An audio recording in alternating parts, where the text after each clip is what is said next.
Welcome, dear listener, to this journey through the mist-shrouded streets of Victorian London. As you settle in for a bit of history to unwind your day, I invite you to pause for a moment and leave a comment sharing where in the world you're tuning in from and what time of day it is for you right now.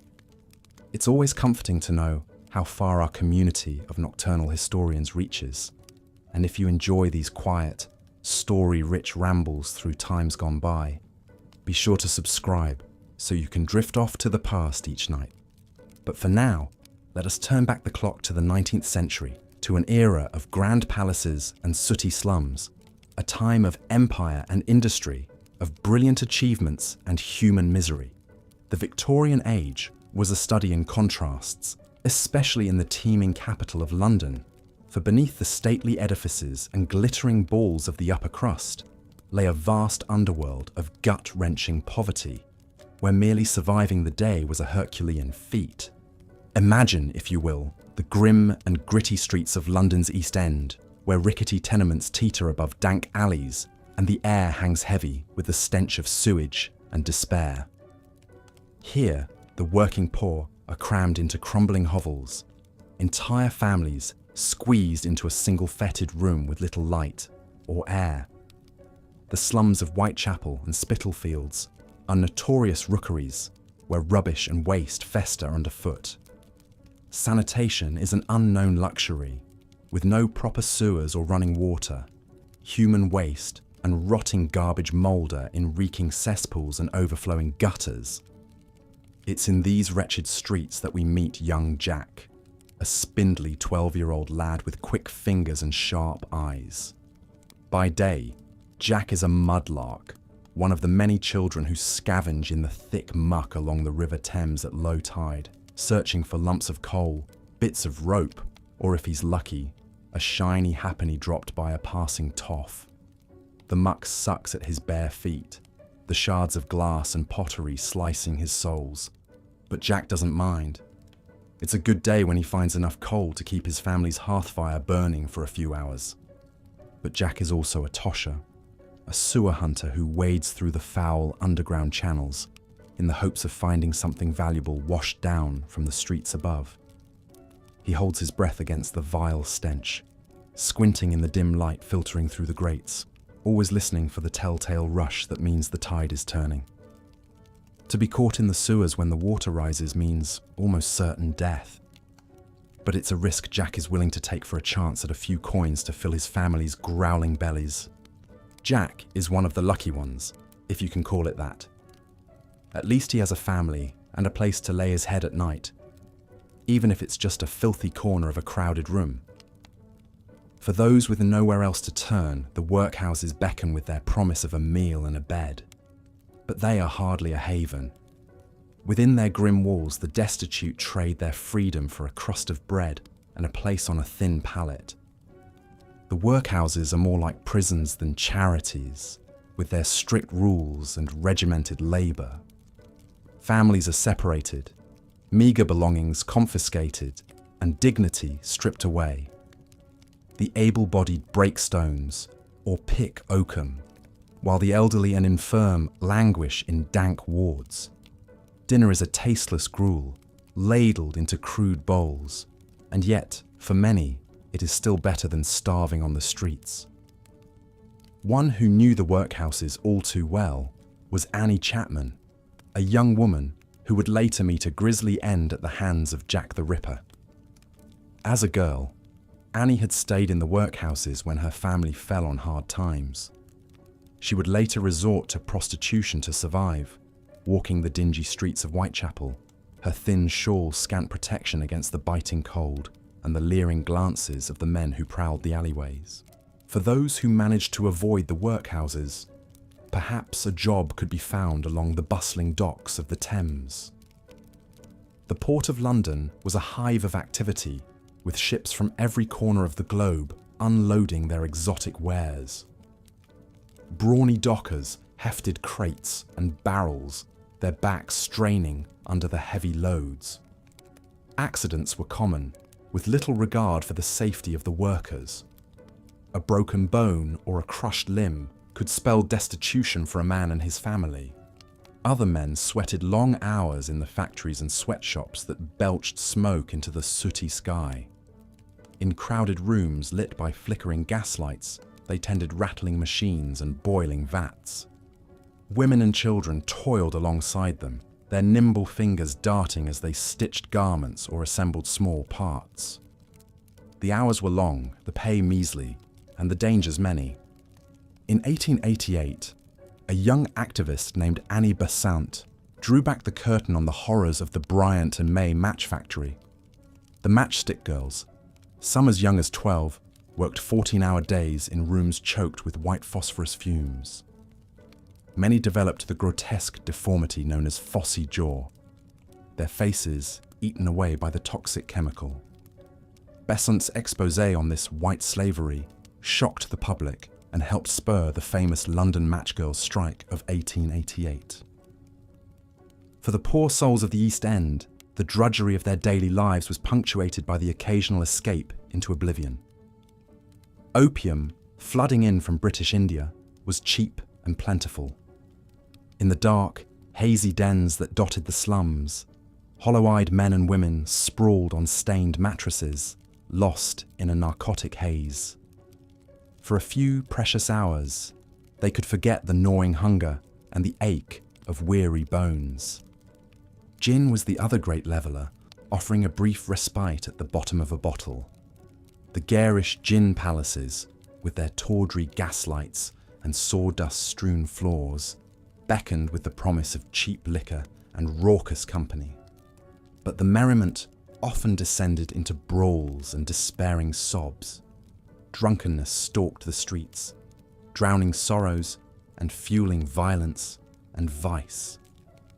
The streets themselves were often shrouded in a dense, noxious fog born from thousands of coal fires, belching sooty smoke into the damp air.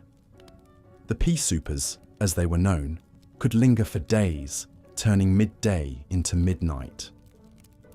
In the swirling gloom, the gaslights cast eerie shadows, making the twisted alleys even more menacing. It was in these fog-choked streets that a very real terror gripped the city in the autumn of 1888. A sinister figure was on the prowl in Whitechapel, brutally slaying women and vanishing into the night. The newspapers dubbed him Jack the Ripper, and his grisly crimes ignited a frenzy of fear and morbid fascination. One by one, the bodies of 5 women, all impoverished prostitutes, were discovered horribly mutilated. The police seemed powerless to stop the carnage, their investigations stymied by the dark, twisting streets and the suffocating fog. Wild theories flew as to the identity of the fiend. Was he a doctor, a butcher, a foreign sailor, or even a member of the royal family? Despite the best efforts of the police, Jack the Ripper was never unmasked. His dark legend lives on as a symbol of the dangers and degradations that stalked the women of the Victorian East End. For those who lived and died in those mean streets, there was little justice and less mercy. Indeed, death was a constant spectre in Victorian London, especially for the poor. Disease ran rampant in the filthy, overcrowded slums. Cholera, spread by tainted water, could fell a strong man in a matter of hours. Typhoid, tuberculosis, and smallpox claimed countless lives. For the upper classes, mourning was an art form, with elaborate rituals and strict codes of etiquette. Queen Victoria herself famously wore black for 40 years after the death of her beloved Prince Albert. But for the poor, even a proper burial was often out of reach. The desperate resorted to the services of the resurrection men, the grave robbers who snatched fresh corpses to sell to eager anatomists for dissection. The idea of one's loved ones being carved up on a surgeon's slab only added to the misery and dread. Strangely, this grim world of the poor held a certain fascination for the well-to-do. Slumming became a fashionable pastime, with genteel ladies and gawking tourists trekking through the East End hovels, eager for a glimpse of how the other half lived.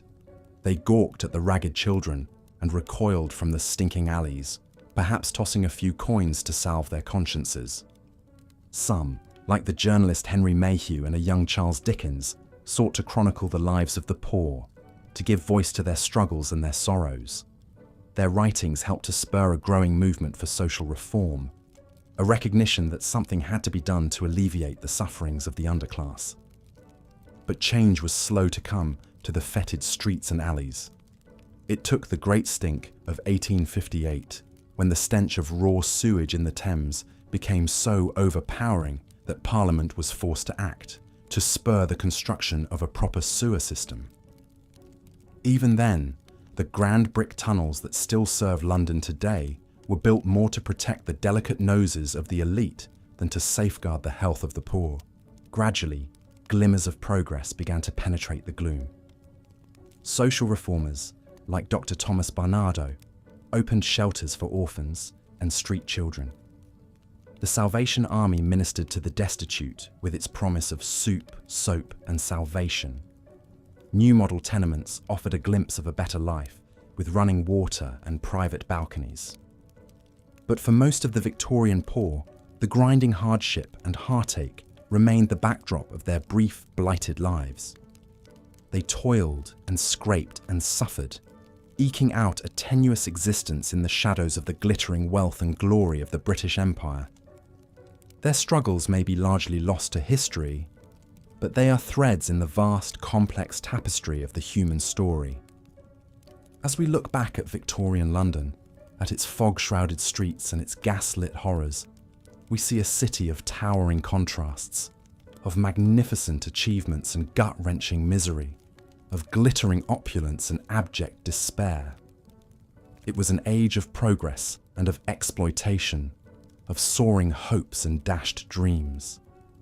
The poor may have been swept to the margins, but their lives mattered, their stories deserved to be told. So let us remember them, these forgotten souls, who lived and died in the shadows of history. Let us marvel at their resilience in the face of unimaginable hardship, and let us mourn for the lives cut short by poverty, disease, and despair. Above all, let us learn from their struggles, and let their suffering spur us to build a world of greater justice, compassion, and opportunity for all. And with that, dear listener, we come to the end of our journey through the dark streets of Victorian London. I hope that this small window into the past has given you a deeper appreciation for the struggles and triumphs of those who came before us. May their stories linger with you as you drift off to sleep, and may you awaken with a renewed sense of empathy and compassion for all those who still suffer in the shadows of our bright, shining world. Until next time, this is your humble guide to the bygone days, bidding you a fond good night. May your dreams be sweeter than the harsh realities of the past, and may you find solace in the knowledge that even in the darkest of times, the human spirit endures. Good night. The pain and misery of London's poor began to stir the conscience of wider society in the Victorian era. Social reformers and philanthropists took up the cause, advocating for change and working to provide some measure of relief to the suffering masses. One such crusader was Charles Dickens, the beloved novelist whose vivid depictions of poverty and injustice helped awaken the public to the plight of the underclass.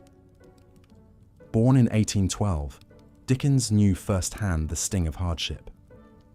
As a boy, his father was sent to debtor's prison, forcing young Charles to leave school and work in a factory pasting labels on bottles of bootblacking. The experience left a deep impression on the sensitive and observant child. As Dickens rose to fame as a writer, he used his platform to shed light on the dark underbelly of Victorian society. His novels are populated with unforgettable characters drawn from the ranks of the poor and downtrodden, from the orphan Oliver Twist, who famously asked for more gruel in the workhouse, to Little Nell, a young girl who wanders the industrial wasteland, to Joe the crossing sweeper from Bleak House, who knows nothing of the world beyond his meagre street existence. Dickens wove cutting social commentary into his colourful tales of London life. He railed against the greed and indifference of the wealthy, and the cruel inhumanity of institutions like the workhouses and debtors' prisons. His immense popularity meant his message reached all strata of society. It's said that his works did more to raise awareness of poverty than the crusading speeches of any politician. Dickens was also instrumental in founding Urania Cottage, a home for young women who had turned to theft or prostitution. Rather than treat them as irredeemable outcasts, the home provided rehabilitation through education, training, and the opportunity for a fresh start. A radically progressive approach for the time. Residents were taught domestic skills like cooking and sewing, with the aim of securing respectable employment, often in the colonies. The great author's actions revealed his belief that, with support and means, even those consigned to society's margins could rise above squalid circumstances. In his own life, he quietly assisted individuals in need, answering a flood of letters appealing for help. Dickens' deep moral conscience and empathy for the poor made him one of the Victorian age's most passionate advocates for their cause. Dickens' life and legacy exemplify how the winds of social change began to stir, however tentatively, amidst the grim poverty of Victorian London. Reformist attitudes slowly gained ground thanks to activists, politicians, and authors who forced the public to confront the injustices and indignities the poor faced daily. It would be a long, slow road to meaningful progress for society's wretched refuse. But the first halting steps were being taken. Another flicker of light in the gloom came from Baroness Angela Burdett Coutts, one of the wealthiest women of the Victorian age and a pioneer of philanthropy. Born in 1814 to a prominent banking family, she inherited a vast fortune at the age of 23, instantly becoming one of the richest individuals in England. But rather than indulge in a life of luxury, Angela developed a passion for charitable works. Burdett Coutts focused her efforts on assisting the poor in London's East End, one of the city's most notoriously blighted areas. She financed the construction of model tenements to replace squalid slums, providing clean, affordable housing for hundreds of families. She established a sewing school to teach young women marketable skills and founded a home for fallen women, those who had resorted to prostitution out of desperation. Her approach was innovative in treating the poor with a measure of dignity and respect, in contrast to the harsh judgment and condescension they usually faced from their betters. Burdett Coutts was also groundbreaking in her determination to tackle the roots of poverty, not just provide temporary relief. She funded projects to improve sanitation and access to clean water, rightly seeing that disease and poor hygiene were major factors keeping people trapped in poverty. The Baroness was a fierce advocate for the rights and welfare of children, appalled by the grim fates of London's impoverished youth. She campaigned against the practice of using young boys as chimney sweeps, one of the era's most brutal and dangerous forms of child labour. Small children were sent scrambling up narrow, maze-like chimneys, choked with coal soot and carcinogenic creosote. Many suffered respiratory ailments, deformities from contorting their growing bodies, and sometimes suffocated when they became stuck. Burdett Coutts used her influence to lobby for protective legislation, resulting in the Chimney Sweepers and Chimneys Regulation Act of 1840, which prohibited the use of children under 16 for this work. She was also a key supporter of the Ragged School movement, which established hundreds of free schools to educate poor children and keep them off the streets. Well into her 80s, Burdett Coutts continued to pour her time and fortune into bettering the lives of London's forgotten poor. Contemporaries described her as having an almost saintly aura, her face lined with sympathy and wisdom. Queen Victoria herself was so taken with the Baroness's good works, she proposed elevating her to the peerage, making her the first woman to be made a peer in her own right. The Baroness's shining example helped inspire a new ethic of philanthropy among Britain's upper crust. It became fashionable to support charitable causes, and more of London's elite began funneling portions of their wealth to help the needy. High society magazines breathlessly reported on glittering charity balls and the donation goals reached. Of course, some of this was more about keeping up appearances and social one-upmanship than heartfelt benevolence. But it nonetheless meant an influx of funds to fuel the efforts of reformers. Naturally, this top-down charity was a far cry from truly shifting the balance of power and means in Victorian society. The poor were still viewed more as pitiable objects of mercy than fully equal human beings. Much of the money went to short-term handouts rather than deeper structural changes. A great many among the wealthy still clung to the old Victorian shibboleth that poverty stemmed from moral failing and weak character. But it was a start. The suffering of the poor could no longer be swept completely out of sight and mind. The ranks of the wretched were no longer completely forsaken, and within the brutal machinery of London's workhouses and factories, we begin to see individual lives take on greater dimension through the extraordinary efforts of these few determined souls. Every school founded, every disease averted, every exploited child rescued. Each was a tiny victory for hope in the face of the era's crushing hardships. As the 19th century wound to a close, the lot of London's labouring poor saw some slow but notable improvements. Grassroots labour movements, having begun to find their footing and rally working people to their cause, won a series of key reforms through dogged activism and pressure. The Reform Act of 1867 extended the vote to more working-class men, giving them a voice in the halls of power for the first time. The Elementary Education Act of 1870 established a system of government-funded schools, opening the door to education for countless poor children. The Trade Union Act of 1871 legalised unions and protected the right to strike, a major milestone in levelling the field between workers and their employers. And the Factory Act of 1878 set limits on the workday, a move towards more humane labour conditions. Life was still unrelentingly harsh for most poor Londoners as the Victorian era ended, but the seeds of positive change had been planted. The misery and squalor that had once been ignored now stirred a social conscience and sense of responsibility. Attitudes were shifting, albeit gradually, to a belief that even the lowliest souls deserved a modicum of dignity and opportunity. Victorian London will always be remembered for its appalling poverty, but it was also the beginning of a steady march towards justice and equality. In the stories of figures like Charles Dickens and Baroness Burdett Coutts, we catch glimmers of what could be achieved when conscience and conviction spurred people to action. Their deeds foreshadow social activism movements that would gather momentum in the 20th century and beyond.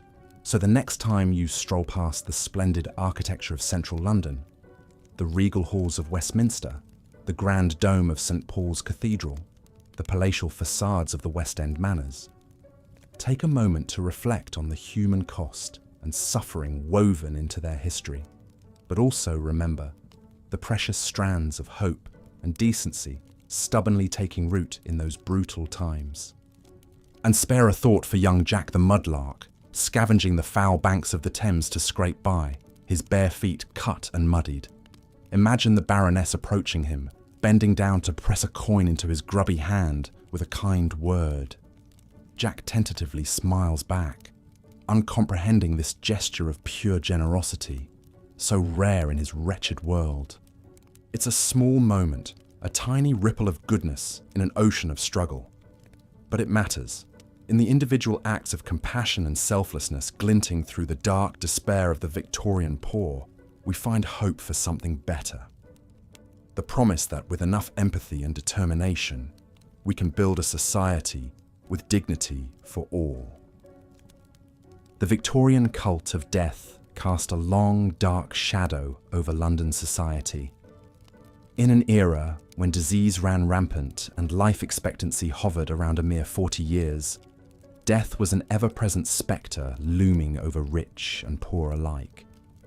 But while the wealthy could afford elaborate funerals and strict mourning rituals, The poor often suffered unceremonious and undignified ends, their bodies sometimes even snatched by grave robbers for anatomists' grim studies. Queen Victoria herself was the most prominent face of this morbid obsession. After the untimely death of her beloved husband, Prince Albert, in 1861, the Queen retreated into a state of deep mourning that would last for the remaining 4 decades of her reign. She donned black crepe dresses, avoided public appearances, and even had her servants lay out Albert's clothes each morning as if he were still alive. This set the tone for her subjects to mimic, as mourning etiquette reached almost absurd heights among the upper classes. Widows were expected to wear full black mourning attire for at least 2 years after their husbands' deaths, with strict rules dictating everything from the width of veils to the dullness of jewelry. Advertisers eagerly promoted merchandise to match the somber mood, hawking black-bordered stationery, funeral biscuits, and specially made mourning clothing that could be rented by those who couldn't afford their own. Even calling cards and letters of condolence followed rigid guidelines. The prosperous sought to honor and memorialize their dead with increasingly lavish funerals and grave markers. Entire businesses sprang up to cater to the costly affairs, renting out professional mourners to pad the crowd of grievers and selling memento mori, small tokens and trinkets incorporating the hair or ashes of the deceased. Post-mortem photography also emerged as a popular way to preserve the likeness of dead loved ones, with carefully staged portraits of propped-up corpses, often the only photographs families would have to remember them by. But for London's legions of poor, death was a far bleaker affair devoid of pomp and ceremony. Many families could barely afford the basic pine coffins, let alone the lofty trappings of Victorian mourning customs. Paupers' funerals were a bare-bones business, with multiple bodies sometimes crammed into a single grave in the city's overcrowded cemeteries. The indigent and unknown were buried in unmarked plots, their lives and deaths unrecorded and unmourned by the society that had failed them in life. Even more disheartening was the practice of body snatching by so-called resurrection men. Due to laws restricting the dissection of corpses to executed criminals, the growing ranks of anatomists and medical students faced a severe shortage of subjects to study. A lucrative black market trade arose, with grave robbers plundering the coffins of the recently buried to sell the bodies to doctors for a handsome price. The poor, often interred without a secure coffin or watchman, were disproportionately targeted by these ghoulish thieves. The grim realities faced by London's underclass in death reflected the deprivations and oppression they endured in life. While the bereaved bourgeoisie paraded their mourning like a badge of dignified gentility, the poor scraped by with paupers' burials, the indignity of the resurrectionists, and little means to memorialize their losses. The cult of death, like so much in Victorian society, only highlighted the stark divides between the privileged and the powerless. But even as the Victorians venerated death with one face, a strange fascination with the spectacle of poverty arose among the well-to-do with another. The grim lives of London's poor became a voyeuristic curiosity for the wealthy, who engaged in a particularly condescending kind of tourism known as slumming. Guided by police escorts or enterprising locals, upper-class Londoners would venture into notorious slum areas like Whitechapel or the Rookeries of St Giles to observe how the other half lived. They gawked at residents eking out a living in cramped, crumbling tenements and sidestepped the sewage and filth clogging the streets. Some even played at dressing down to blend in, swapping silks and top hats for rough woolens and caps. Of course, these brief jaunts into the nether regions of London life offered only a sanitized glimpse of poverty, colored by the comfortable distance of privilege. The wealthy could satisfy their lurid curiosity with an afternoon stroll through the slums before retreating back to their cozy carriages and elegant squares, leaving the poor to their plight. For the underclass, the deprivation and desperation the slummers viewed as a passing spectacle were an inescapable reality. That's not to say these poverty tourists were solely motivated by morbid titillation. Some, like social researcher Henry Mayhew and novelist Charles Dickens, aimed to document the conditions of the poor to spur action and reform. Mayhew's book, London Labour and the London Poor, offered a groundbreaking and sympathetic study of street hawkers, beggars, and scavengers. Dickens drew on his own impoverished childhood to seed his novels with vivid, often sentimentalized portraits of workhouses and orphans. Writers and reformers like Mayhew and Dickens did help raise awareness of the plight of the poor. But progress was painstaking, and many Victorians remained apathetic or even hostile to aiding those they saw as lazy, immoral, and undeserving. The squalid spectacle of slum life inspired more gawking than meaningful change for many years. Gradually, however, the sheer severity of the suffering began to stir the conscience of Victorian society. The combined efforts of crusading journalists, philanthropists, and newly formed charitable organisations cast a harsher light on the failures of Britain's vaunted empire to provide for its most vulnerable subjects. Small seeds of reform took root, though frustratingly slowly for those mired in misery. Religious missions like the Salvation Army, established in 1865, offered aid and ministered to the poor under the banner of Christianity, with its sleeves rolled up. They provided food, coal, shelter, and limited education to the needy, alongside a dose of evangelical preaching.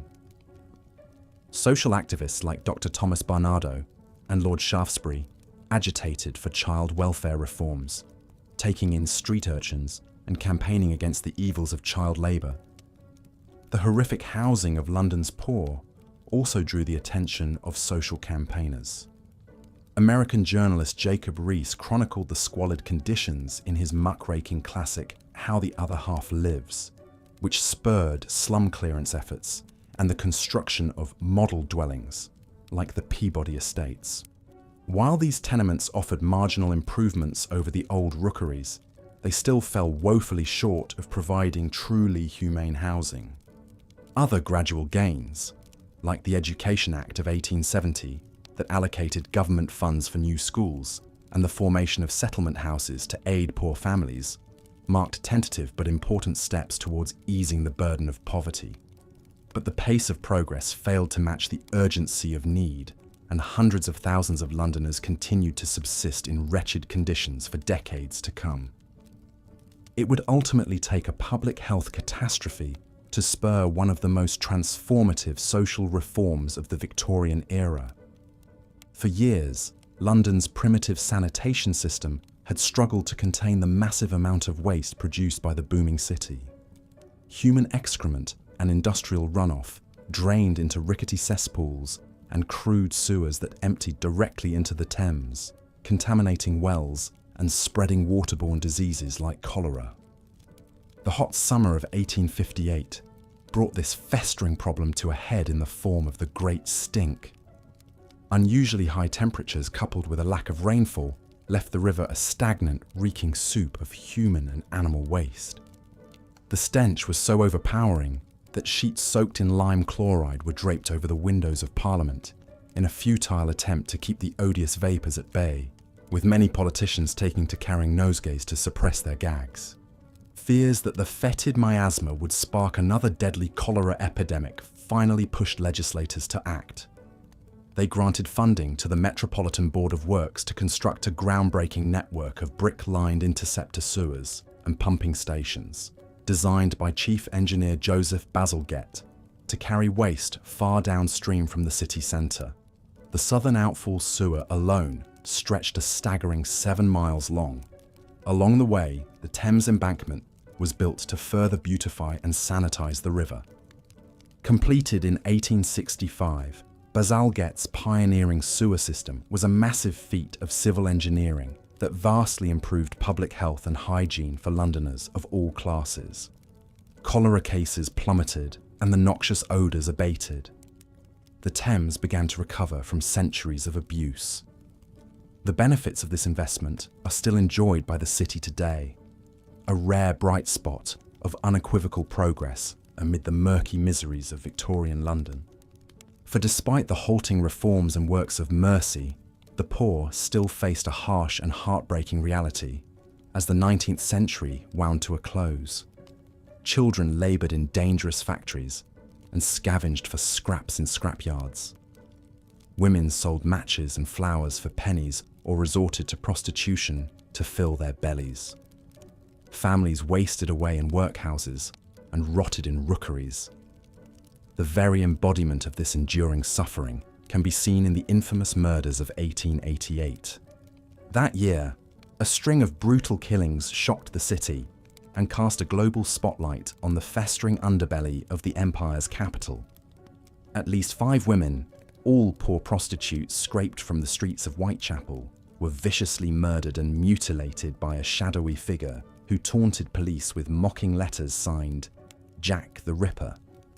The Ripper's savage crimes and the fumbling failure of authorities to catch the culprit embodied both the vulnerability of the underclass and the cruel indifference of the metropolis they struggled to survive in. As the fog swirled and the gaslight flickered over the gothic gloom of those damp autumn nights, one could almost imagine the city as a single organism pulsing with life and death, indifferent to the insignificant souls swallowed up in its bowels.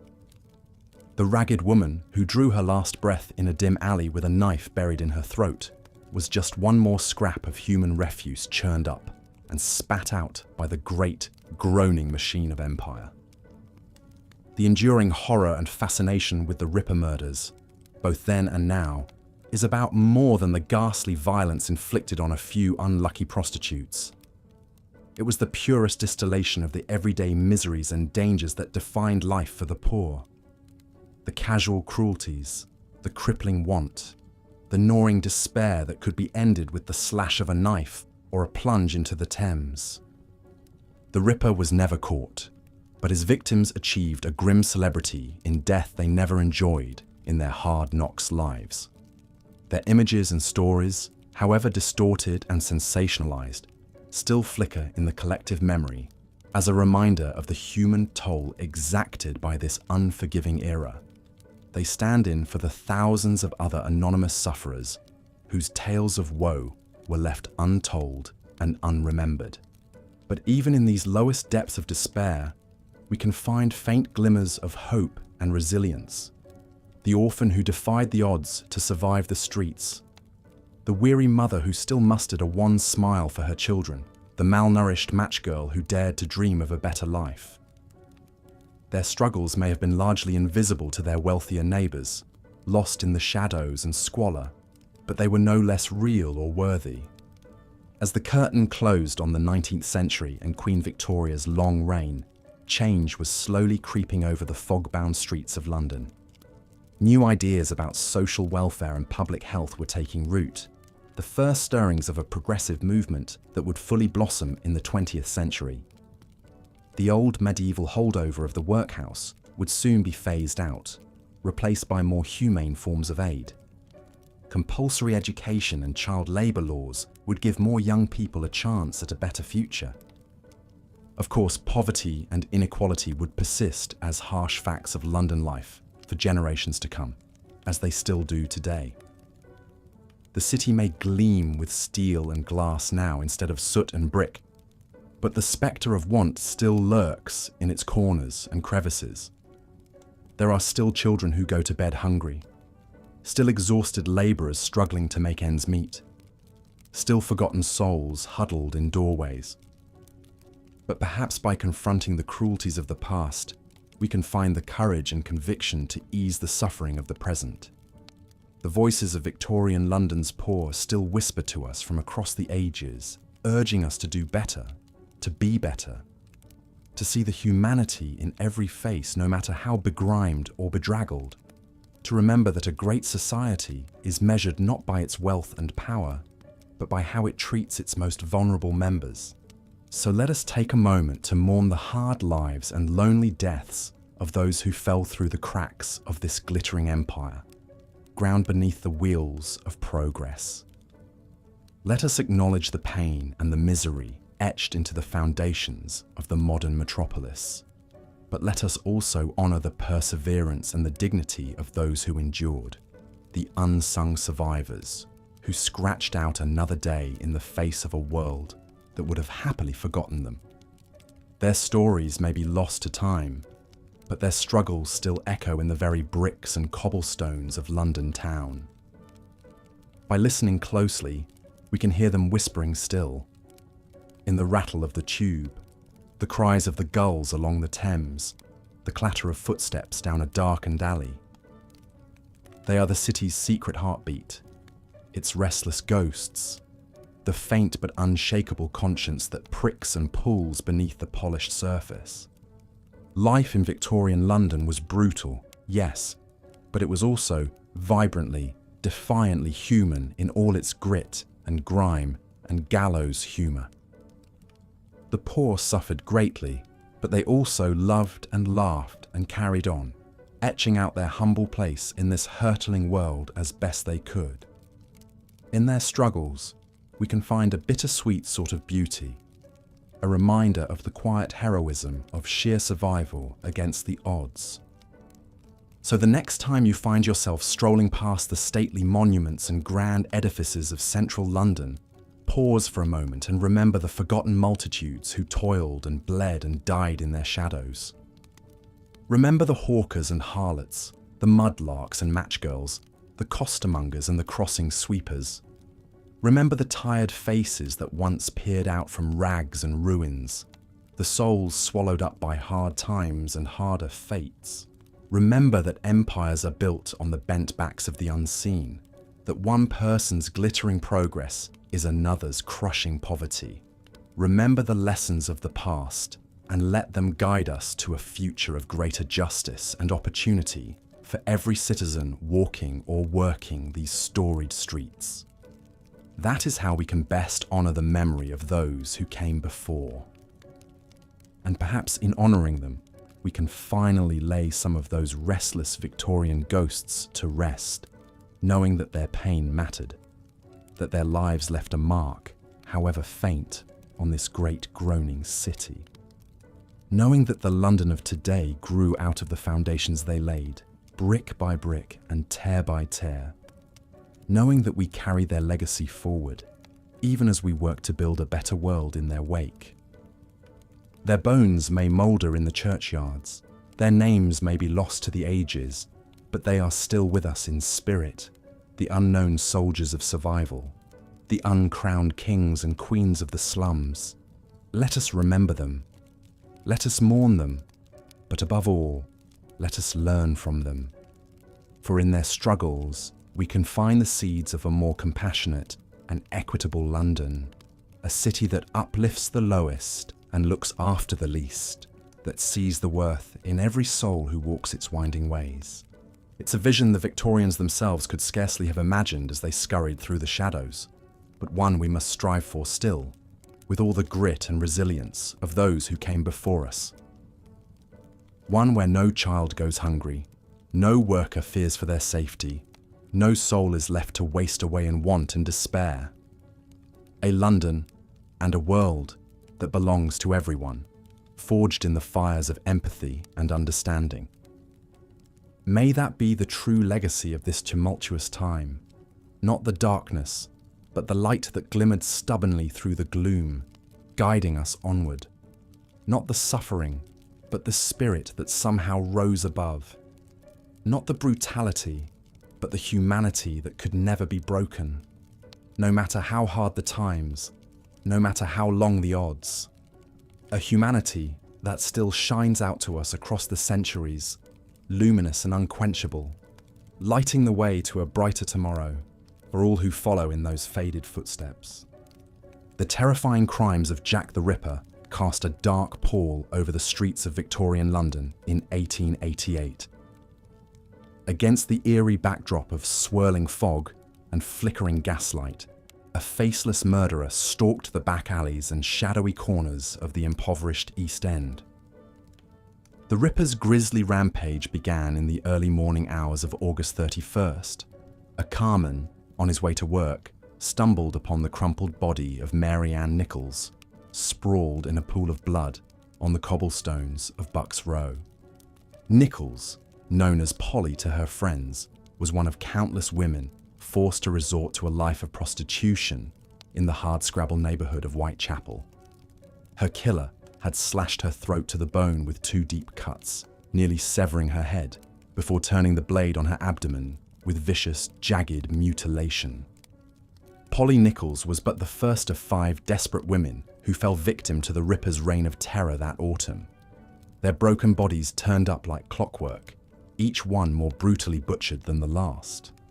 Annie Chapman in the backyard of Hanbury Street, Elizabeth Stride in Dutfield's Yard, Catherine Eddowes in Mitre Square, and finally, young Mary Jane Kelly in the dingy room where she lived and worked on Miller's Court.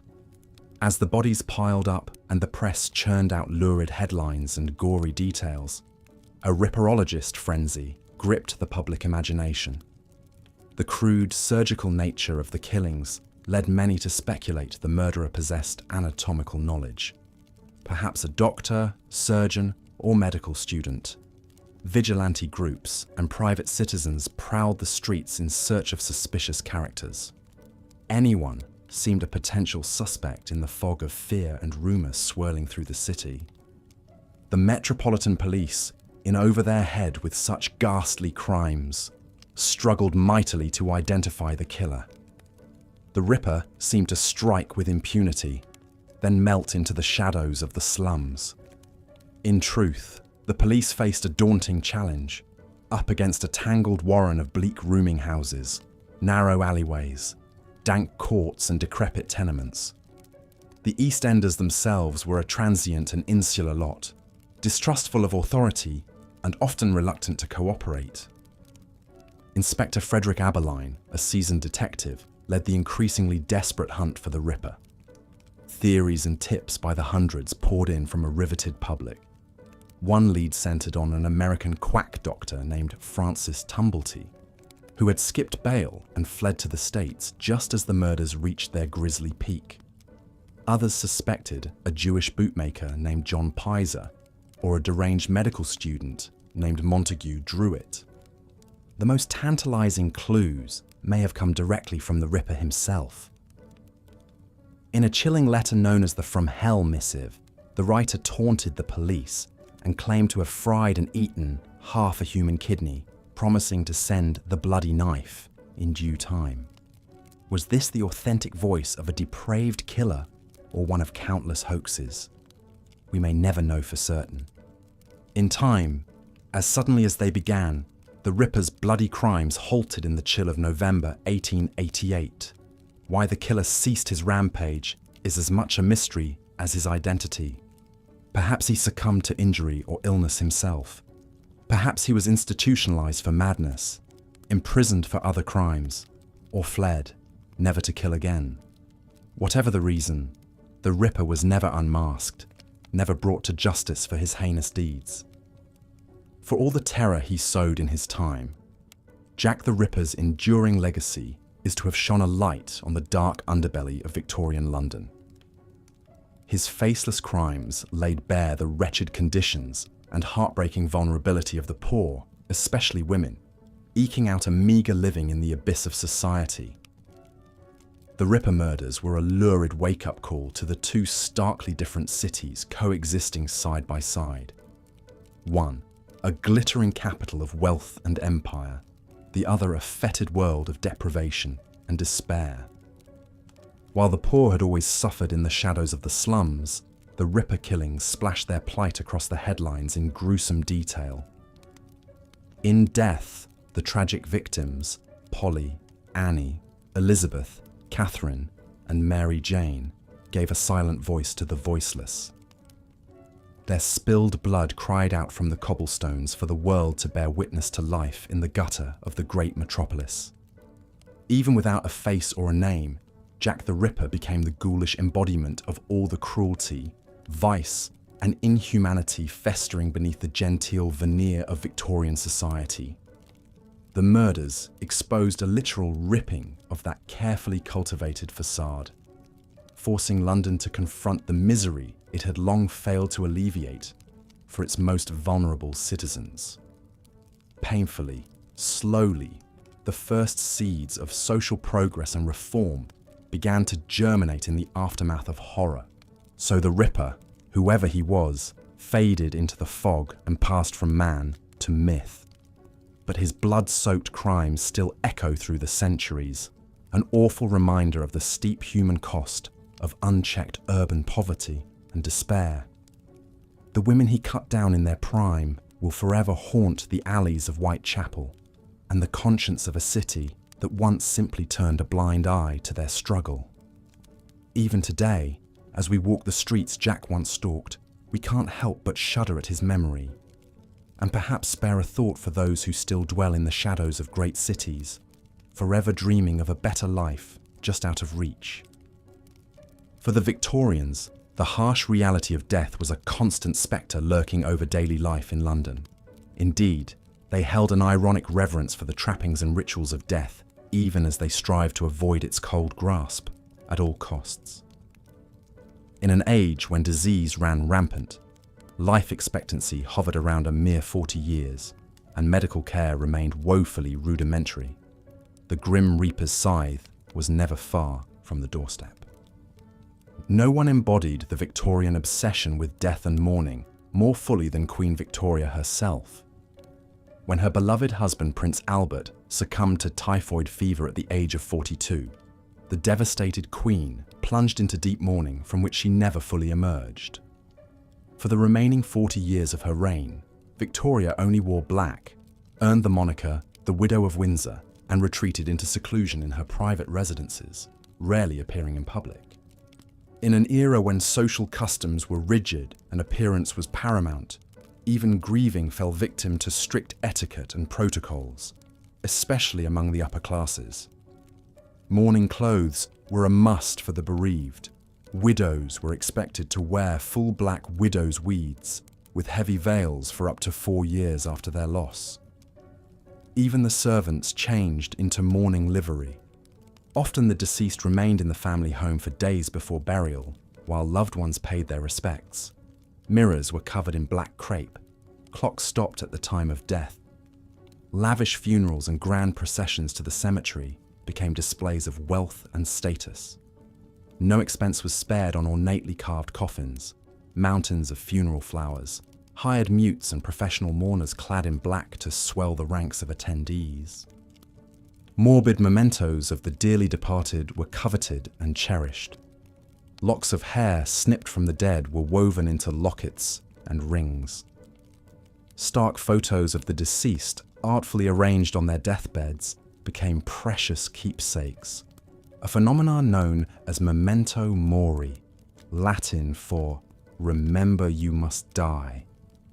Advertisers capitalized on the constant shadow of death, hawking everything from black-bordered stationery and handkerchiefs to special funeral biscuits. For London's poorer inhabitants, even a good death was a luxury far beyond reach.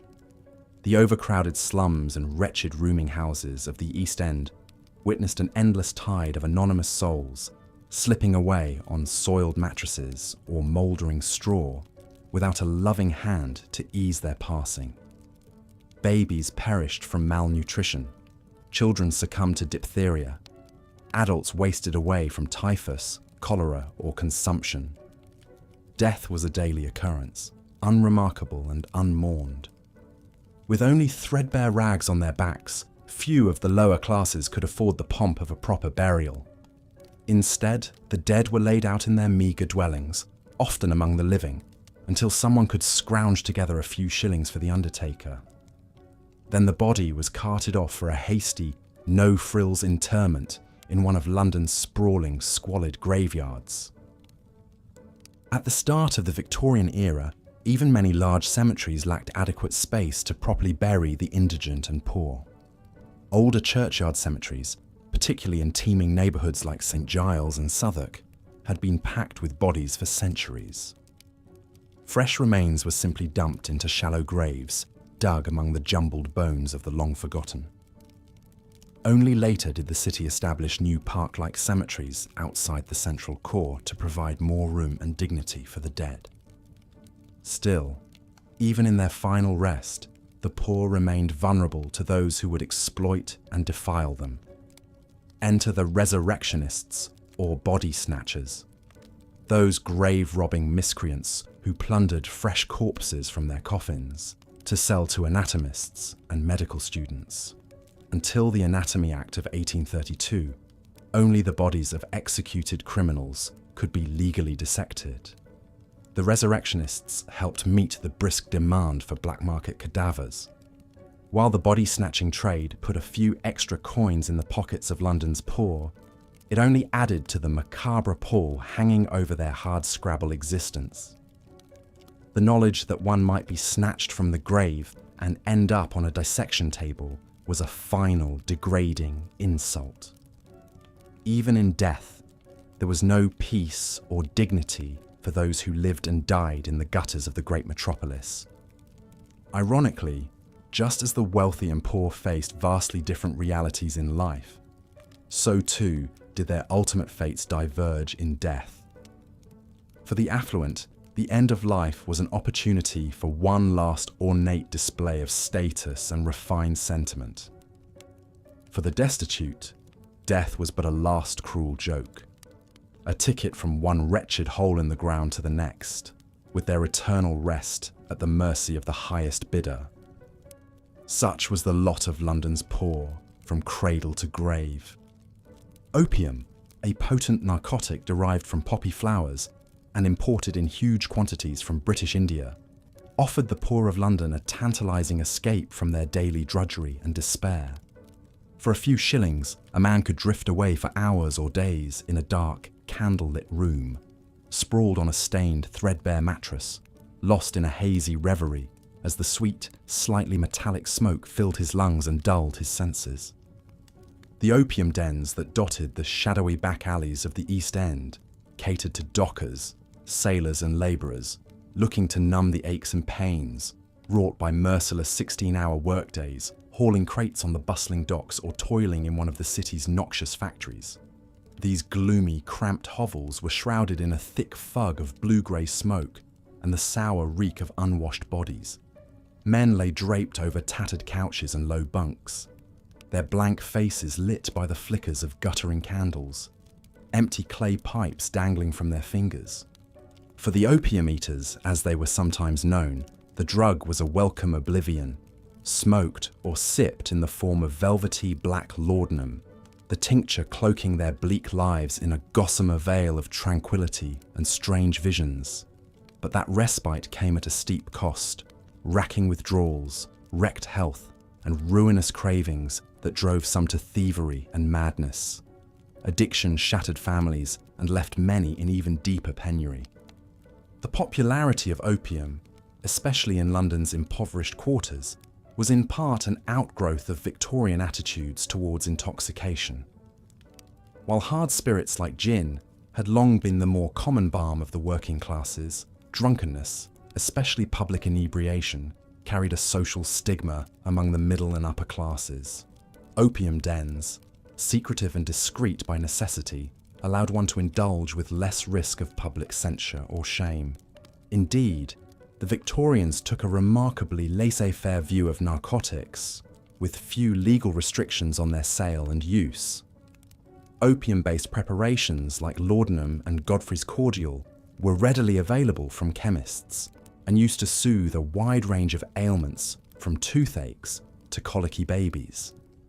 Many genteel ladies habitually dosed themselves with laudanum, a refined woman's vice carried out behind closed doors. But in the dank opium dens catering to the lower orders of society, there was little gentility to be found. These were desperate people seeking solace by any means from lives of grinding poverty and joyless labour. For many, the temporary transport offered by the poppy was worth whatever miseries might follow. Another hardship to bear in a life shaped by hardship. A small mercy in a city that offered them few. The opium den on Bluegate Fields was typical of its ilk, a ramshackle two-storey house on a fetid, narrow lane, not far from the Rotherhithe docks. Its faded whitewash was stained with soot and grime, the dim windows caked with dust and dead flies. A tarnished brass knocker in the shape of a clenched fist hung on the battered front door, a portal to dreams and nightmares. Late one night, a haggard young docker named Johnny staggered up to its threshold, fumbling in his pockets for a few grimy shillings. His meagre pay after a brutal day unloading tea chests and bales of silk from a steamer out of Calcutta. His head throbbed and his back ached fiercely where a massive crate had slammed him against the bulkhead, nearly knocking him senseless. His boots had a gaping hole where a rusted nail had gouged his sole, and rainwater squelched unpleasantly between his toes with each step. Johnny had a wife and new baby daughter lodged in a shabby room on Flower and Dean Street. Little Eliza had been born blue and underweight 3 months ago and still wailed thinly day and night. His wife Jenny was wan and worn down, her youthful bloom faded like a hand-me-down frock.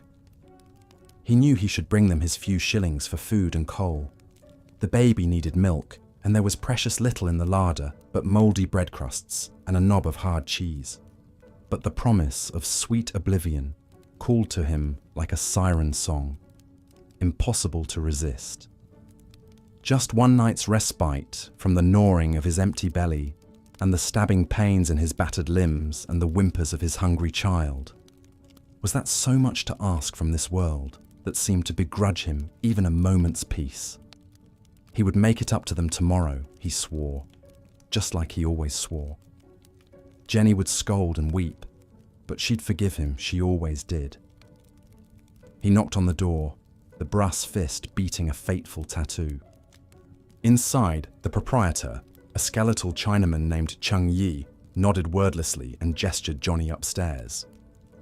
The room was dusty and crowded with worn, rickety furniture, its peeling walls stained with the residue of 1,000 smoking sessions. Low couches upholstered in faded red velvet ringed the space, scattered with limp, stained cushions. The windows were veiled with heavy black curtains that muffled the street noise and held the curling opium fumes inside the room like swirling spectres. A few other men, dull-eyed and lethargic, sprawled gingerly on the sofas, or slumped against the wall, arms trailing over the sides of the couches, drifting in their private reveries. One grizzled sailor type appeared deep in some troubled dream, limbs twitching spasmodically as he muttered what sounded like Malay beneath his ravaged whiskers. Another younger man with hollow blue eyes gazed vacantly at dust motes dancing in the bars of street lamplight that peeked between a gap in the curtains. The room was silent, save for the creak of a couch spring and the faint gurgle of bubbling water. Chung settled Johnny on a faded divan and brought him a delicate long-stemmed pipe of polished ebony inlaid with silver and a lump of sticky brown opium paste on a tarnished tray. He showed Johnny how to twirl the gummy ball on the end of a long needle over the hissing flame of an oil lamp until it softened and sizzled. The resinous smoke, harsh and bittersweet, seemed to coat his tongue and throat as Johnny sucked it deep into his lungs. His eyes watered and his head swam as the narcotic worked its way into his blood and brain, a warm honey glow spreading through his weary body and gentling his various aches and pangs. His limbs felt weighted and sluggish, yet oddly untethered, as if he were sinking into the couch cushions and floating above them at the same time. The dingy room blurred and bent at the edges of his sight, then resolved into intricate gem-like facets of colour and light, an undulating kaleidoscope more vivid and fantastic than anything he'd ever seen sober. The hemp rope hauled over his aching shoulders that day became chains of gold and silver. The smashed and rotting oranges he'd swept off the dock morphed into glowing orbs, pulsing with an inner fire. His crying daughter's face shimmered like a mirage, now smiling and ruddy-cheeked, now wizened and ancient, slipping in and out of focus. Her whimpers dopplered into peals of tinkling laughter, and then the faraway keening of gulls. The squalor and sadness and smoke seemed very distant now, like a half-remembered bad dream from which he'd gratefully awoken, Johnny let the beautiful visions wash over him in waves as he reclined on the lumpy divan, feeling the sticky residue of the opium pipe between his calloused fingers. The chill and damp of the room, the stale smells of sweat and smoke and dust, the gnawing of his empty stomach, all faded into insignificance against the billowing, phantasmagoric backdrop unfurling behind his eyelids. His breathing slowed and his face slackened into a blissful blank as he succumbed fully to the powerful drug singing in his veins. But all too soon, the colours began to leach out of the hallucinatory tableaus, and a grey fog crept in around the edges of Johnny's consciousness. His limbs felt heavy and foreign, his tongue thick and dry as cotton batting in his mouth. Nausea rolled greasily in his gut, and his head pounded in time with his labouring heart.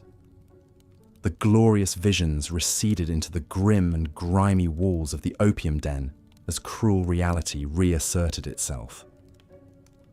Chung Yi materialised at Johnny's side with a knowing look, holding out the pipe and another bit of sticky brown opium. Just a spot more to stave off the dreaded sickness that crashed in after the high, he seemed to promise.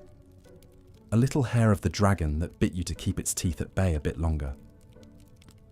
Johnny reached for it eagerly, his fingers trembling, craving the surcease of pain and misery that only the opium could grant him.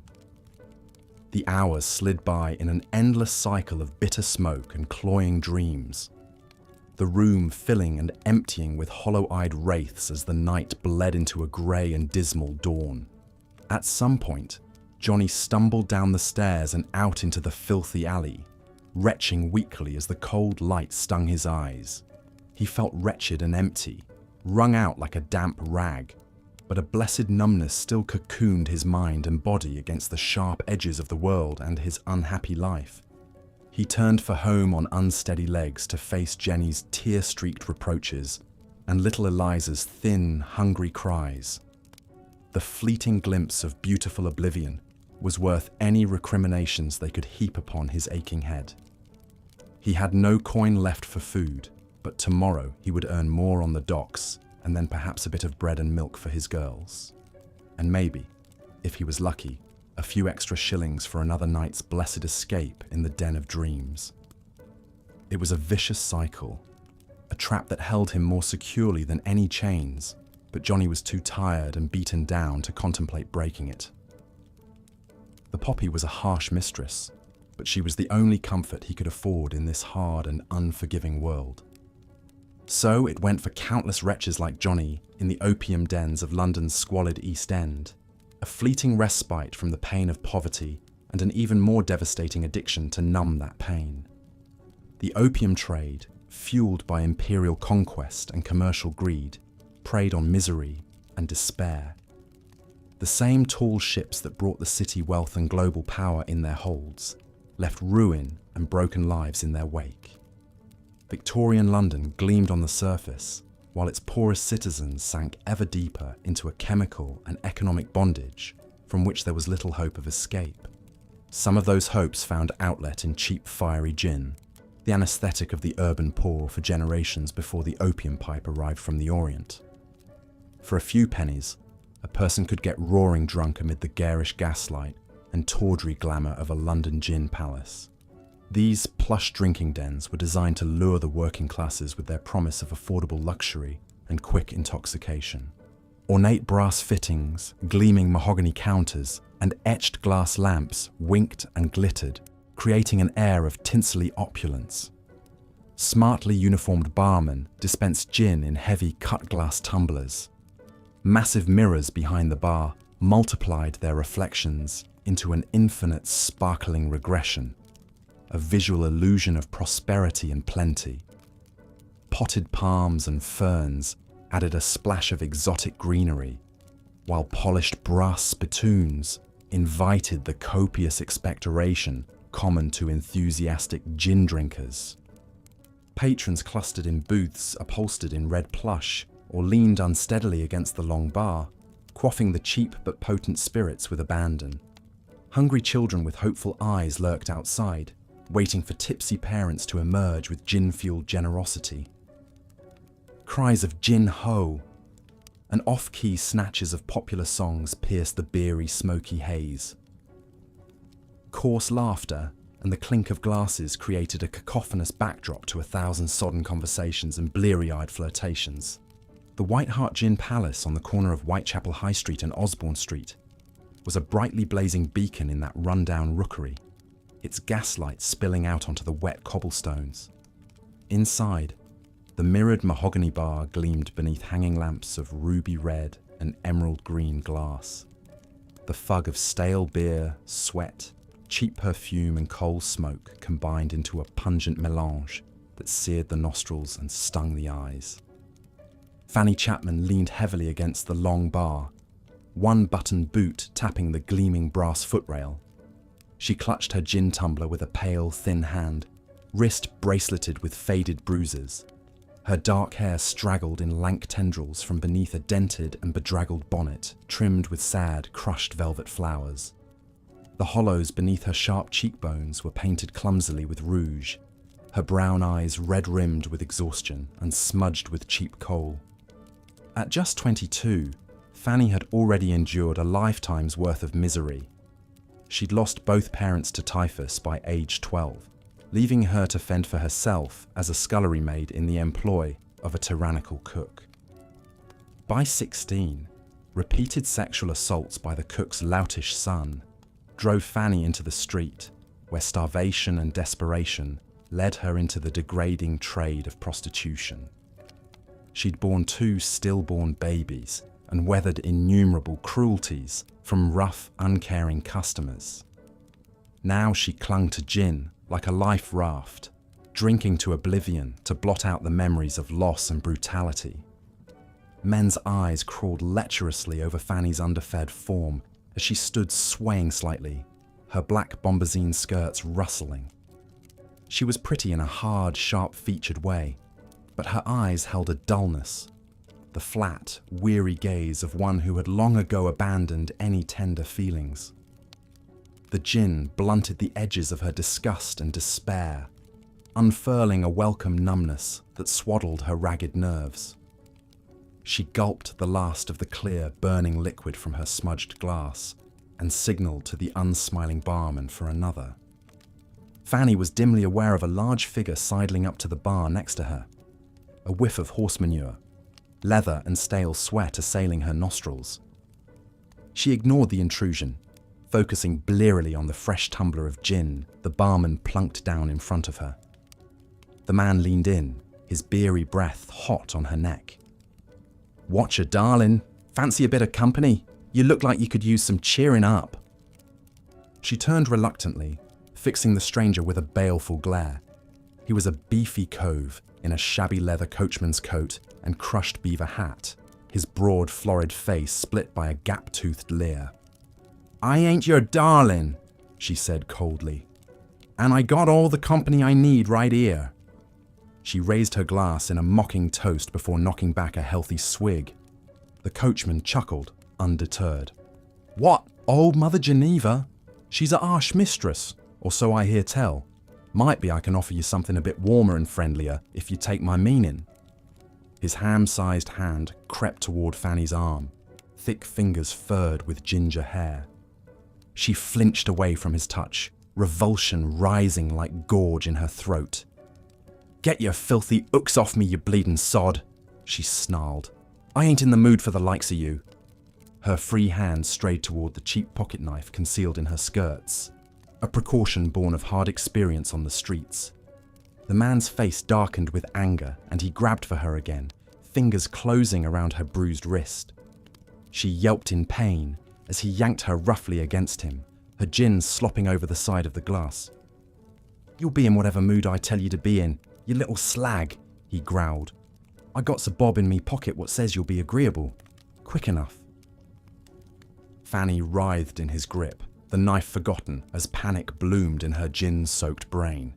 She flung the remains of her drink full in the brute's face, making him roar and loosen his hold for a precious instant. Wrenching free, she bolted for the baize-covered door, the coachman's curses echoing behind her as she plunged out into the foggy street.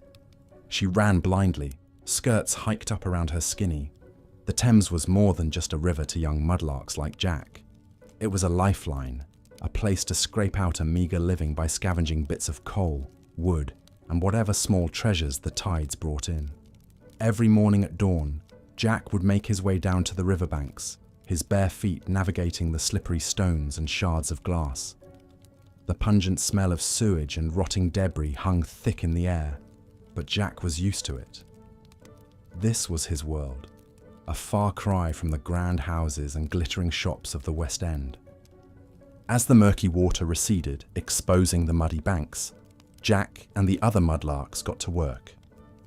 They bent over, their small hands picking through the muck for anything of value.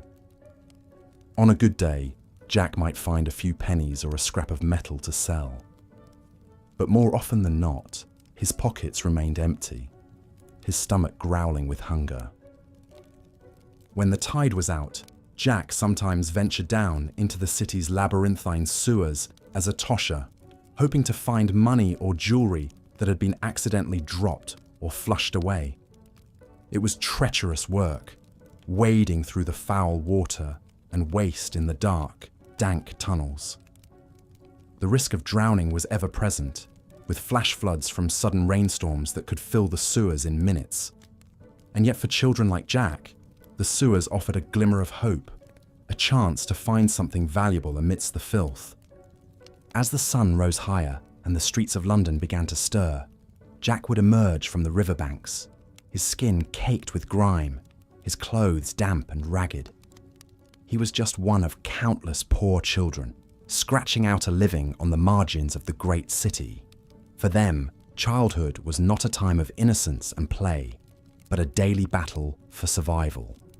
Across London, the great engines of industry were stirring to life. The factories, sweatshops, and workhouses that powered the British Empire. The poor were the fuel that kept the machines running, their labour cheap and expendable. And when they could no longer work, when sickness or injury or old age took hold, the workhouses awaited them. These grim institutions, built to shelter the destitute, were little better than prisons. Behind their foreboding walls, the poor were stripped of their dignity and possessions, forced to wear uniforms and submit to strict rules and hard labour in exchange for a roof over their heads and a bowl of thin gruel. Families were ruthlessly separated, husbands from wives, parents from children. Many entered a workhouse never to see their loved ones again. They toiled in the oakum sheds, picking apart old ropes until their fingers bled, or broke stones until their backs ached, all for a meagre subsistence that kept them barely alive. One young woman, Annie Chapman, found herself in the harsh confines of a workhouse as a teenager. Born into poverty, Annie had turned to prostitution to survive, walking the streets of Whitechapel nightly. The workhouse must have seemed a welcome respite from the dangers and degradations she faced. But Annie could not know the grim fate that awaited her. Years later, her body would be found brutally mutilated, her throat slashed, in the shadows of a Whitechapel yard, one of the first victims of the notorious Jack the Ripper. The spectre of the Ripper would soon stalk the gaslit streets, striking terror into the hearts of London's underclass. For now, though, the business of the great city lurched forward, heedless of the suffering in its midst. The London docks teemed with ships from every corner of the globe, their holds bursting with the wealth of the British Empire. Tea from India, silk from China, rubber from Malaya, cocoa from Africa. An army of dockworkers toiled to unload the precious cargo. Lascars from Bengal, Irish navvies, East End costermongers. They laboured for long hours in all weather, their bodies straining under heavy loads, always one accident or injury away from destitution. The docks were a place of sweat and blood, of groaning winches and shouted oaths in a babel of languages. Accidents were common and lives were cheap. In 1852, an iron barge carrying barrels of coal tipped over at Cuckold's Point. 8 men were trapped beneath the hull, screaming and pounding as the Thames rushed in. By the time they were brought up, 6 had drowned and 2 were barely alive, coughing up the dark, filthy water.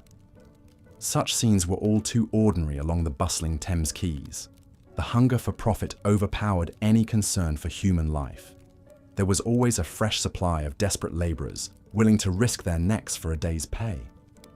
In the sweatshops of the East End, the poor toiled under equally wretched conditions.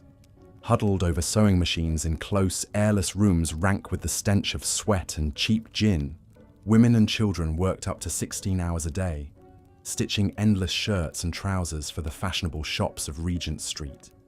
Their eyes strained in the dim light, their lungs choked with lint and dust. Badly nourished and overworked, they easily fell victim to disease. Tuberculosis, known as Taylor's disease, cut a brutal swath through the crowded slums. One of the most notorious trades for women was matchstick making. In dark, cramped factories, rows of pale matchgirls deftly dipped the slender wooden sticks into vats of white phosphorus, their skin absorbing the terrible poison with every breath. Many developed the dreaded phossy jaw, a horrific disfigurement that slowly ate away their teeth and bones. The plight of the matchgirls gained national attention in 1888, when activist Annie Besant published a damning exposé of the working conditions at the Bryant and May factory. Besant described girls as young as 12 toiling 14 hours a day for a pittance, their gums bleeding and their hair falling out from phosphorus exposure. Public outrage over this white slavery eventually led to the famous Match Girls strike and some modest reforms. But life for most factory workers remained a bleak cycle of overwork and illness, their brief lives snuffed out like matchsticks. They were cogs in the great machines of empire, easily replaced when broken or worn down. As darkness fell over the crooked streets of the East End, the gin palaces and opium dens came alive, glittering oases of oblivion for the downtrodden. For those with a few pennies in their pockets, the gin shops offered a chance to drown their sorrows in cheap spirits. Drunkenness was rampant, a nightly escape from the miseries of the slums. In dimly lit back rooms, hollow-eyed men sprawled on stained mattresses, opium pipes dangling from their lips. These wretched dens offered another kind of escape, a hazy, dreamless sleep, free from the gnawing of hunger and despair. Here Chinese sailors mingled with English prostitutes and the occasional slumming gentleman seeking a walk on the wild side. Opium itself was a slippery slope. At first, just a balm for aching bodies and troubled minds, its tendrils would slowly tighten, trapping the user in a nightmare of addiction. Dens multiplied in the 1870s as opium, imported by the ton from British-ruled India, flowed freely. Many a man who wandered in seeking temporary relief would remain lost in a fog of smoke and lotus dreams. As the hour grew late, and the thick, sulphurous fog swirled through the labyrinth of East End alleys, the shadow of the Ripper loomed large. Women walked quickly, darting fearful looks over their shoulders. Men clutched bludgeons and huddled in doorways, ears pricked for the echo of footsteps on damp cobblestones. The Ripper murders had cast a pall of morbid fascination and dread over the city. Tabloids churned out lurid stories of the depraved killer stalking the foggy streets, preying on fallen women. Wild theories and dark suspicions swirled. Was the Ripper a doctor, a butcher, a gentleman gone mad with syphilitic delusions? For the poor of the East End, the Ripper was just one more spectre in a life hemmed in by dangers. The women he killed were their sisters in suffering, their fates a reminder of how little their lives mattered. In the eyes of respectable society, they were the disposable ones, streetwalkers and alley sluts, their deaths a sordid footnote easily forgotten. But even as the Ripper's bladed shadow faded with time, the bone-deep weariness and despair remained. Children still picked through the Thames muck for scraps. Women still stitched until their fingers cramped and their eyes dimmed. Men still broke their backs on the docks and drank themselves into early graves. This was the London that the Victorian upper classes rarely saw, or wanted to see. A world away from their airy parks and glittering salons. Here there was no genteel promenade, no shimmering silk and polished carriages and delicate china teacups. Only the endless struggle to survive another day. A few intrepid souls dared to lift the veil and peer into this shadow world. Writers like Charles Dickens and Henry Mayhew chronicled the squalor and heartbreak of the slums, giving voice to the voiceless. Their words ignited both pity and morbid curiosity among the drawing room set. In the 1880s, the peculiar fad of slumming emerged. Parties of well-heeled men and women would don old clothes and venture into the East End as if on safari, gawking at the residents and exclaiming over the quaint sights of poverty. For them, it was an evening's diversion, a thrilling glimpse of how the other half lived. They would return to their comfortable homes titillated but ultimately untroubled, the desperation and deprivation quickly forgotten. But even as the fashionable slummers came and went, there were those who looked at the suffering of the poor with genuine alarm and conviction.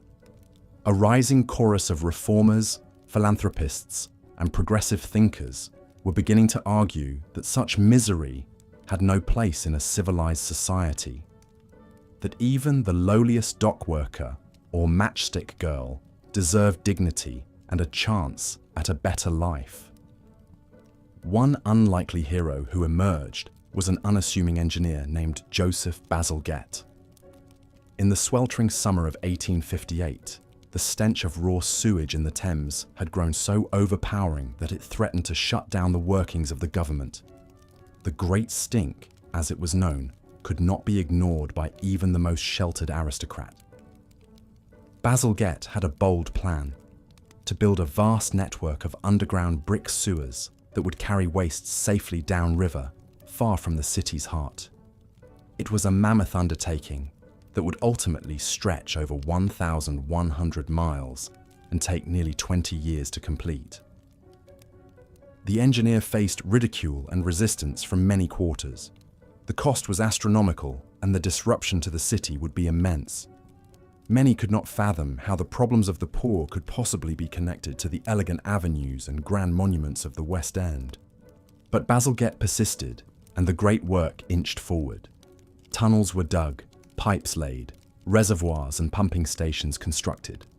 Slowly but surely, the fetid streets of old London were vanishing, replaced by a hidden world of engineering marvels that would serve the city for generations to come. It was just one step on the long road to progress.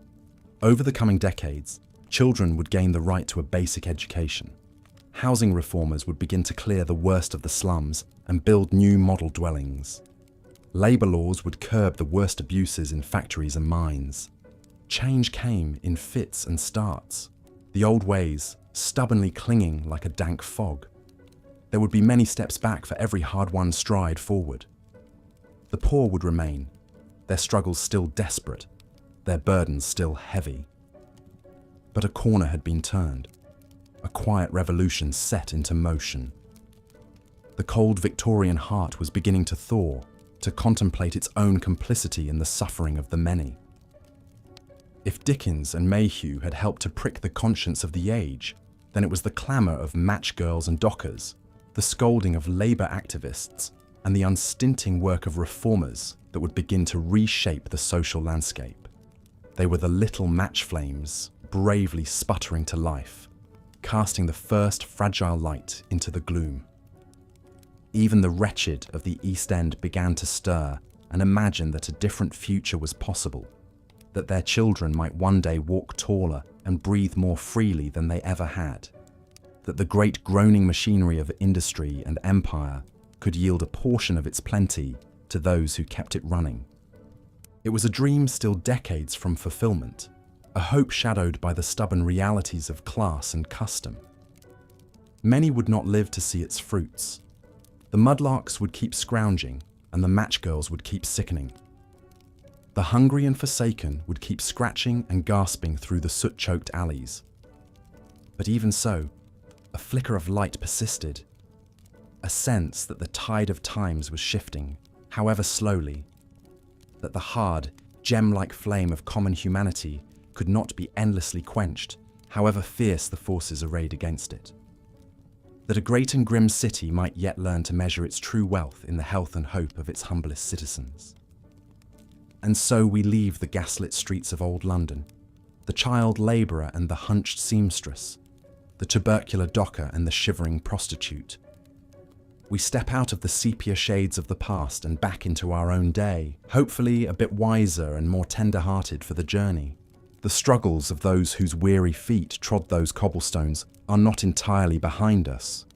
The injustices they faced echo in our own time, wearing different guises but cutting just as deep.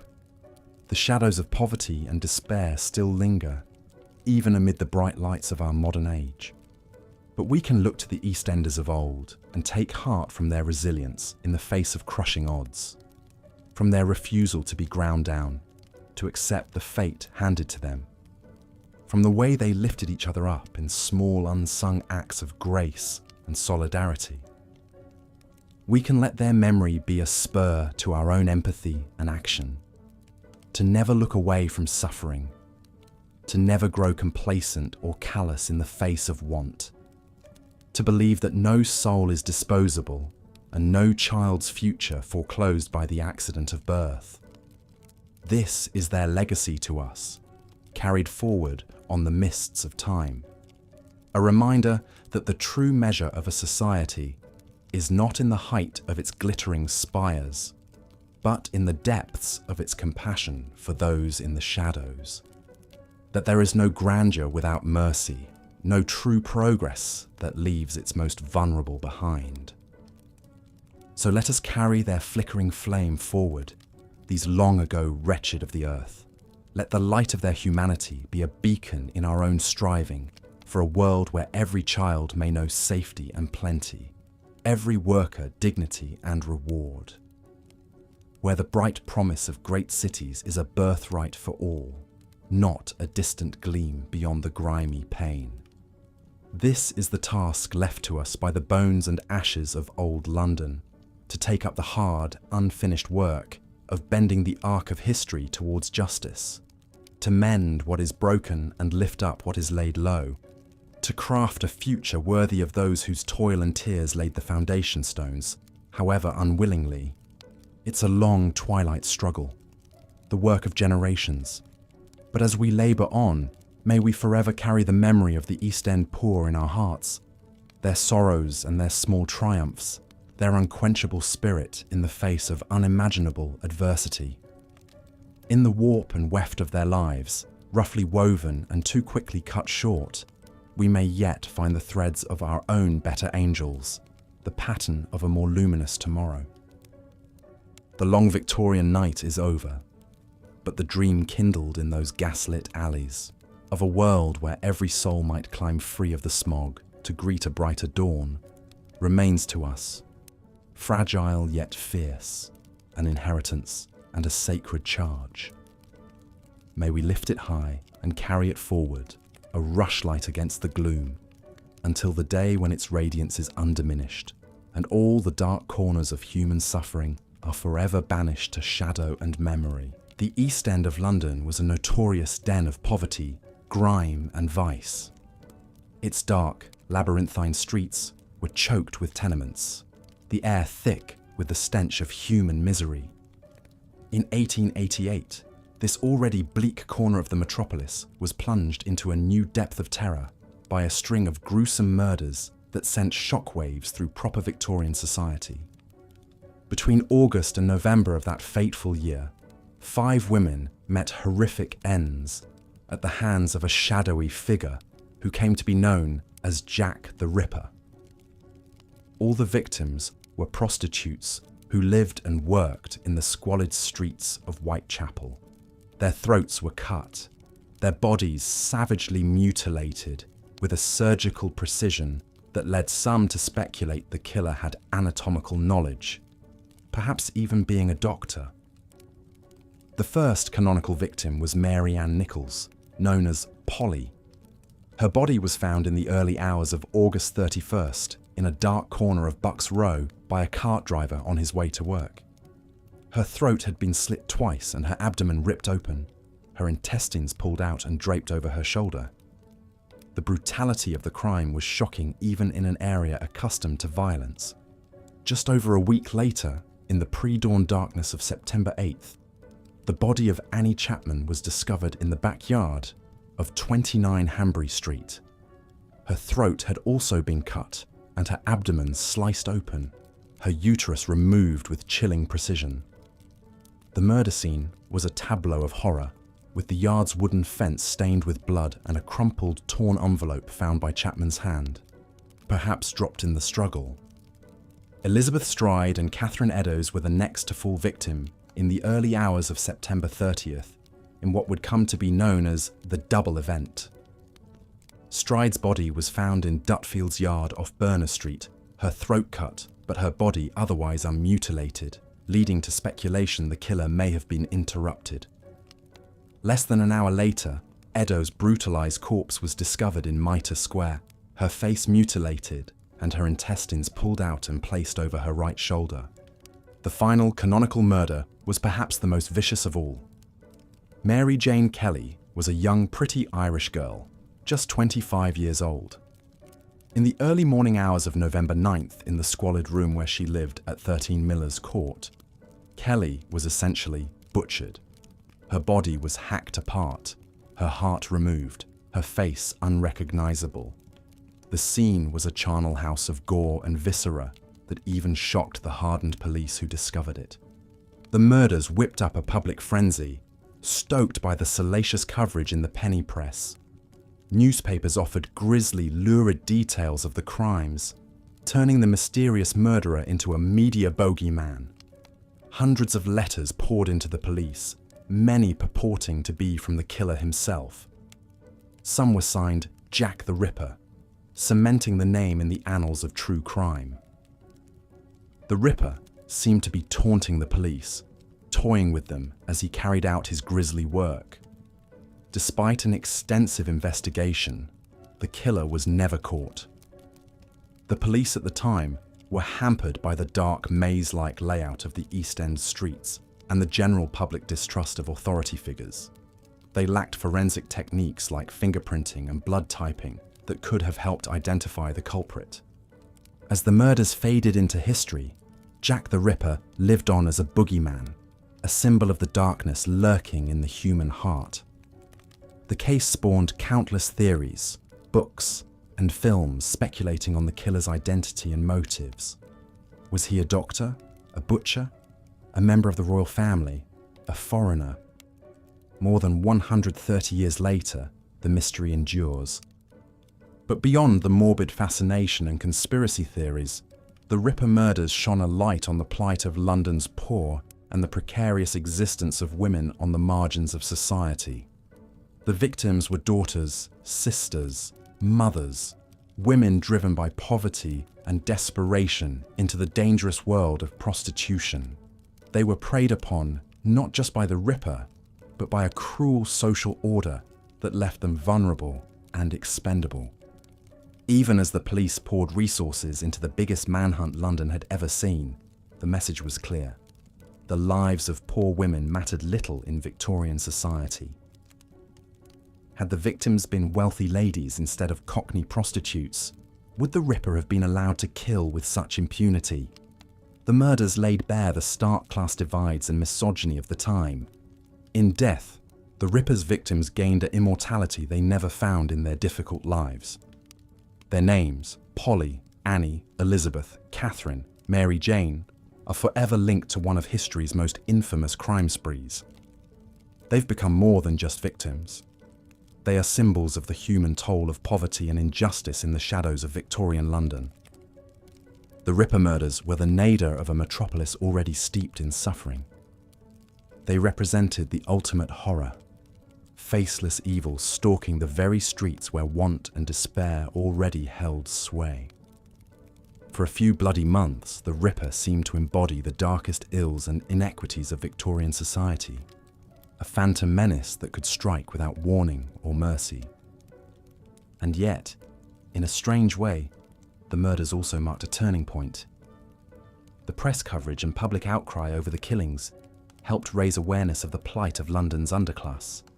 The terror the Ripper evoked began to crack the cold Victorian facade of indifference to poverty. There was a growing realization that leaving an entire class of people to languish in squalor and desperation would have grave social consequences. Of course, this awakening of the public conscience did not happen overnight. The poor would struggle and suffer for many decades more. But the Ripper murders were a flashpoint, a grim reminder of the human cost of neglect and injustice. They forced London to confront the Gorgon hidden in the depths of the East End, the nightmare that sprung from the very rot and decay polite society tried so hard to ignore. Today, the identity of Jack the Ripper remains a mystery, an enduring cipher for the darkest impulses of the human soul, but his victims are silent no more. In death, they still have much to tell us of the world they inhabited, the hardships they endured, the small joys and crushing sorrows of lives lived on the knife edge of destitution. Their stories are not for the faint of heart. They speak of a time and place where life for the poor was, in the words of philosopher Thomas Hobbes, nasty, brutish, and short. The Ripper was but an exclamation point at the end of that sentence, a monster born of monstrous circumstances. But in remembering the victims and the society that shaped and ultimately failed them, we honor their humanity. We acknowledge the suffering and resilience of those born in the shadows of great wealth and progress. We are reminded that the course of history is so often steered by the forgotten, the unsung, the faces in the crowd. The Ripper's bloody spree in the autumn of 1888 was a heart of darkness for Victorian London, a season of terror that held up a mirror to a society's failings. The murders offered a grim reflection of the vast disparities that defined the era, the cruel social Darwinism that allowed predators to stalk the vulnerable and depraved. But even in the darkest of times, there are glimmers of light. The Ripper murders, for all their horror, helped awaken London's conscience. They stirred the first winds of change that would, slowly but inexorably, begin to ameliorate the lot of the poor. They reminded a society enamored with wealth and progress of its most basic duty, to protect and sustain its most vulnerable members. More than a century later, the spectre of Jack the Ripper still looms large in our collective nightmares. But it is his victims who linger in our conscience, their hard lives and tragic ends, a testament to the human cost of poverty and neglect. In remembering them, we pay tribute to the faceless thousands who shared their plight, the huddled masses whose pain and perseverance built the world we inherit. The Ripper murders were a flashbulb moment, illuminating in chilling detail the darkest recesses of the Victorian psyche. They exposed not just the evil that men do, but the evil that society allows by averting its gaze from suffering. They are a reminder that progress is not just measured in wealth and industry, but in how we treat the least among us. In the end, perhaps that is the true legacy of Jack the Ripper's reign of terror, not just a macabre murder mystery, but a call to vigilance, a warning of the monsters we breed in the shadows of neglect. The Ripper was a demon born of a demon time, a reckoning for a society's sins as much as a man's. And as we lay our heads down to rest, let us spare a thought for Polly, Annie, Elizabeth, Catherine, and Mary Jane. The Ripper's victims, but also Victoria's victims, casualties of a society that weighed their worth and found it wanting. In the retelling of their stories, we give them a voice, a place in the tapestry of history. We remember not just how they died, but how they lived, struggling, striving, dreaming, in the face of impossible odds. Their lives and deaths are a testament to the human spirit, to the resilience of those who persist in the darkest of circumstances. They remind us that even in the bleakest of times, hope endures, a light that flickers, but never quite goes out. And in honoring their memory, we keep that flame alive, a beacon to guide us through the shadows of our own uncertain times. So let us remember Jack the Ripper's victims and all the forgotten souls who shared their struggles. Let their stories be not just a morbid fascination, but a call to empathy, to action, to build a world where no one is left to languish in the shadows. That is the true reckoning the Ripper demands of us, a blood debt paid not in terror, but in tears of compassion.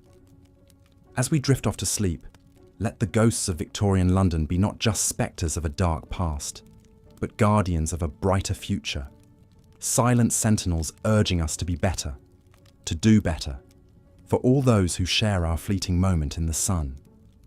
In their whispers, we may yet find the wisdom and the will to build a world where even the humblest among us can walk without fear, where the only shadows are those of tall trees and grand dreams. The slums of London were a world apart from the grand manors and gaslit avenues of the city's wealthy West End. In the teeming tenements and rookeries of neighbourhoods like Whitechapel and Spitalfields, whole families crowded into single rooms with little light, ventilation or sanitation.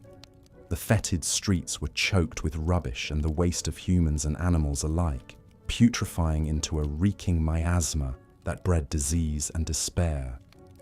Imagine yourself as young Jack Lucky Jones, a spry 12-year-old lad, scampering along the muck of the River Thames's shores at low tide. Jack was a mudlark, one of the many poor children who scavenged the riverbanks for precious scraps of coal, bits of rope, or anything else that could be sold or used. The mud sucked at his bare feet, studded with shattered glass and rusted nails. But Jack's keen eyes and quick hands darted over the debris, hoping to spy a shimmering coin or a scrap of silver amid the filth. Sometimes Jack got lucky. That's how he earned his ironic nickname among the other mudlarks. A shilling here, an old pocket watch there. Once he even found a gold tooth. But more often the pickings were slim, his stomach growling after hours hunched in the muck. On those lean days, Jack might try his hand at being a tosher. A tosher was a scavenger of the sewers, wading through the dark tunnels in search of lost coins, bits of scrap metal, perhaps a silver spoon if he was lucky. It was even filthier, more dangerous work than mudlarking. The stench was overwhelming in the claustrophobic brick passages. Jack ran the risk of drowning if he was caught by a sudden rush of rainwater and sewage. Rats skittered past in the dark, and strange fungi clung to the clammy walls. But when you're hungry, you'll risk quite a lot for a chance at a few farthings to fill your belly. Still, as grim as mudlarking and toshering could be, it was better than the alternative, ending up in the workhouse. The workhouses were supposed to be places of refuge for the poor and destitute, funded by local parishes. But they were run more like prisons than charities. Upon entering a workhouse, the poor were stripped of their personal belongings and freedom. Families were separated, with husbands and wives housed in different wings, and children sent to either the children's ward or industrial schools. Imagine long days of back-breaking work, breaking stone, picking oakum, unravelling old ropes, or sewing rough uniforms. Meals were meagre, often just watery gruel and stale bread. The able-bodied poor were expected to earn their keep through labour. The sick were warehoused in crowded, unsanitary infirmaries, where diseases like typhus ran rampant. The elderly and infirm whiled away their last days in the grim, old people's ward. For most, ending up in the workhouse was a fate barely better than slow starvation on the streets. One woman who knew the misery of the workhouse all too well was Annie Chapman. Born into poverty, Annie had endured a stint in the Dorset workhouse as a young woman before marrying and having children. But her life took a tragic turn when her husband died, leaving her destitute. Like many poor women, she resorted to prostitution to survive, supplementing her meagre earnings as a charwoman. Annie rented a tiny room on Hanbury Street in Spitalfields, bringing back clients to the dingy space she could barely afford. In the pre-dawn hours of September 8th, 1888, her mutilated body was discovered in the backyard of 29 Hanbury Street. Her throat had been slashed down to the bone and her abdomen ripped open, intestines pulled out and arranged over her shoulder. Annie Chapman was the second victim of the most notorious serial killer in history, Jack the Ripper. While Jack prowled the streets that autumn, most East End residents continued their daily drudgery, many of them at the docks or in factories. The Port of London was the beating heart of the British Empire's global trade, with ships from far-flung colonies unloading everything from spices to silk to timber along the bustling wharves. Brawny dockers hauled crates and barrels, dodging clanking cranes and treacherous cargo nets. Accidents were common, limbs crushed or men drowned in the filthy waters between the ships and wharves. But there was always another desperate man waiting to take an injured docker's place for a day's meagre wages. Women and children had it no easier, many of them employed in the East End's infamous sweatshops and match factories. Seamstresses hunched over their machines for 12 hours or more in airless, overcrowded rooms, stitching collars and cuffs for fashionable ladies' gowns. They were paid by the piece, nimble fingers flying to earn perhaps 6 pence for a 16-hour day if they were fast. Many suffered chronic back pain and damaged eyesight from the long hours and poor lighting. But some of the most wretched conditions were endured by the matchstick girls employed at the Bryant and May match factory. In 1888, socialist activist Annie Besant published an exposé called White Slavery in London, detailing the dire straits of these young workers.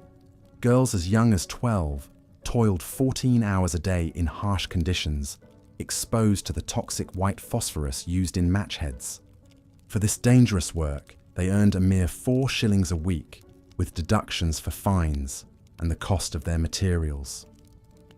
Many of the matchstick girls developed a disfiguring condition known as phossy jaw from the phosphorus fumes. The chemical caused their jawbones to glow a ghostly white in the dark factory and slowly rot away. It was a painful, debilitating affliction that could lead to brain damage and death if untreated. But the Bryant and May Company dismissed concerns, claiming the girls simply had poor hygiene. Besant's articles sparked public outrage over these appalling conditions, seen as a form of white slavery. In July of 1888, the furious matchstick girls went on strike, protesting their treatment. Marching and rallying with the support of Besant and other advocates, the girls became icons for the labour movement. While their gains were modest, the matchstick girls' strike was an early crack in the edifice of unchecked industrial exploitation. A first step on the long road to safer working conditions and fairer wages that would stretch well into the next century. But in the meantime, many of the poor still sought solace and escape in the bottle or the pipe. Gin palaces glittered on many a corner in the East End, promising a brief respite from the drudgery and despair. For a few pennies, a man could drink himself into a stupor, dulling the aches and pains of a long day's labours. Of course, the relief was temporary. Come morning, the gin would be gone, but the wretchedness would remain. And too often, a gin-soaked man might lash out violently, battering his wife or children in a drunken rage. Opium offered another form of oblivion, its fumes wafting from the dark doorways of East End opium dens. Chinese sailors first brought the practice to London's docks, but it quickly spread as a cheap and powerful anaesthetic for the poor. In dim, smoky rooms, hollow-eyed men and women sprawled on grimy mattresses, sucking the drug from delicate pipes as they drifted into hazy, dreamless stupors. Some might disappear into an opium den for days, even weeks, wasting away in a narcotic trance as the world went on without them. Yet even in their desperation, few honest folk of the East End would trade places with the nameless wretches who eked out a living in London's most chilling and forbidden trade, the resurrection men. In a time when the study of anatomy was advancing rapidly, the need for human corpses far outstripped the legal supply. doctors and medical students required a steady stream of cadavers to dissect, but only the bodies of executed murderers could be legally used. So an illicit market emerged, a macabre commerce in stolen corpses dug fresh from paupers' graves. In the dead of night, the resurrection men would creep into graveyards, shovels and sacks in hand. With speed and practiced skill, they unearthed the newly buried, hacking through coffin lids and hauling out the bodies to be whisked away in a cart. A fresh corpse could fetch as much as 10 guineas from a desperate anatomist, a small fortune. The gruesome practice filled the public with dread and revulsion, fears of one's own body being spirited away and desecrated after death. Grieving families of the poor would keep vigil by new graves for days to deter the body snatchers. Iron cages called mort safes were affixed over plots as a grim form of protection. Some even resorted to booby-trapping fresh graves with tripwires and explosives. While the resurrection men plied their grisly trade in the shadows, London high society developed a strange fascination with poverty as entertainment. Slumming became a popular pursuit for the well-to-do, a voyeuristic form of tourism to the meanest streets of the East End. Parties of gentlemen and ladies would hire guides to lead them through the rookeries and tenements, gawking at the squalor and deprivation like visitors to a human zoo. Some even attended special slumming balls where they could dress down as beggars and thieves, play acting at poverty for a night before returning to their comfortable homes. It was a callous kind of thrill-seeking, a way to flirt with the city's underbelly without getting one's hands too dirty. But for reformers and philanthropists, this exposure to the poor's wretched conditions could also be a powerful motivator. Appalled by what he witnessed in the slums, journalist Henry Mayhew made it his life's work to document the realities of London's poor in his landmark book, London Labour and the London Poor. Through vivid interviews and unflinching descriptions, Mayhew brought the struggles of costermongers, street sweepers, rag pickers, and other humble workers to light. His work helped pierce the willful ignorance of the upper classes and spurred social conscience. Writers like Charles Dickens also drew back the curtain on London poverty, using their talents to craft vivid, fictionalized portraits that stirred both sentiment and action. From the workhouse boys of Oliver Twist to the street urchins of Fagin's gang, Dickens put a human face on the sufferings of the poor, particularly children. His immense popularity made him a social justice advocate as much as an entertainer, inspiring reforms and charities. This rising tide of awareness and conscience would slowly, incrementally begin to change Victorian society. Charities and movements sprang up to minister to the poor in both body and soul. The Salvation Army, founded in 1865, embodied this new drive to offer both material aid and spiritual succor. Their motto was soup, soap, and salvation. First tend to the basic needs of the hungry and destitute, then offer them the hope of God's grace. But it would take more than soup and sermons to cure the deep ills of London poverty. Real, lasting progress would require major feats of engineering and political will to create a city that could be livable for all its citizens, rich and poor alike. And in 1858, the stench of human misery that permeated London would become too overwhelming to ignore any longer. They called it the Great Stink. That summer of 1858 was the hottest on record in London, with temperatures soaring above 90 degrees Fahrenheit for days on end. As the mercury rose, so did the stench. The fetid waters of the River Thames, long used as an open sewer, began to cook and ferment in the brutal heat. The result was an ungodly reek that enveloped the city like a noxious fog. At the time, London lacked any kind of comprehensive sewage system. Waste from privies, laundries, and abattoirs simply flowed into ancient storm drains that emptied directly into the Thames. During the Great Stink, the river transformed into a bubbling, putrid stew of human and animal filth. The miasma was so thick and eye-watering that it became known as the monster soup. As the stink intensified, London ground to a halt. Boat traffic on the Thames ceased as no one could bear to be near the revolting river. Judges at the Old Bailey courthouse soaked their handkerchiefs in chloride of lime in a futile attempt to block the smell. Even the newly constructed Houses of Parliament, perched right on the river's banks, became uninhabitable as the stench seeped through the halls and chambers. Members of Parliament discussed moving upriver to escape the noxious vapours. Londoners feared that the Great Stink heralded another outbreak of cholera, which had already claimed tens of thousands of lives in previous years. It was clear that London's haphazard, decentralised approach to waste management was no longer tenable.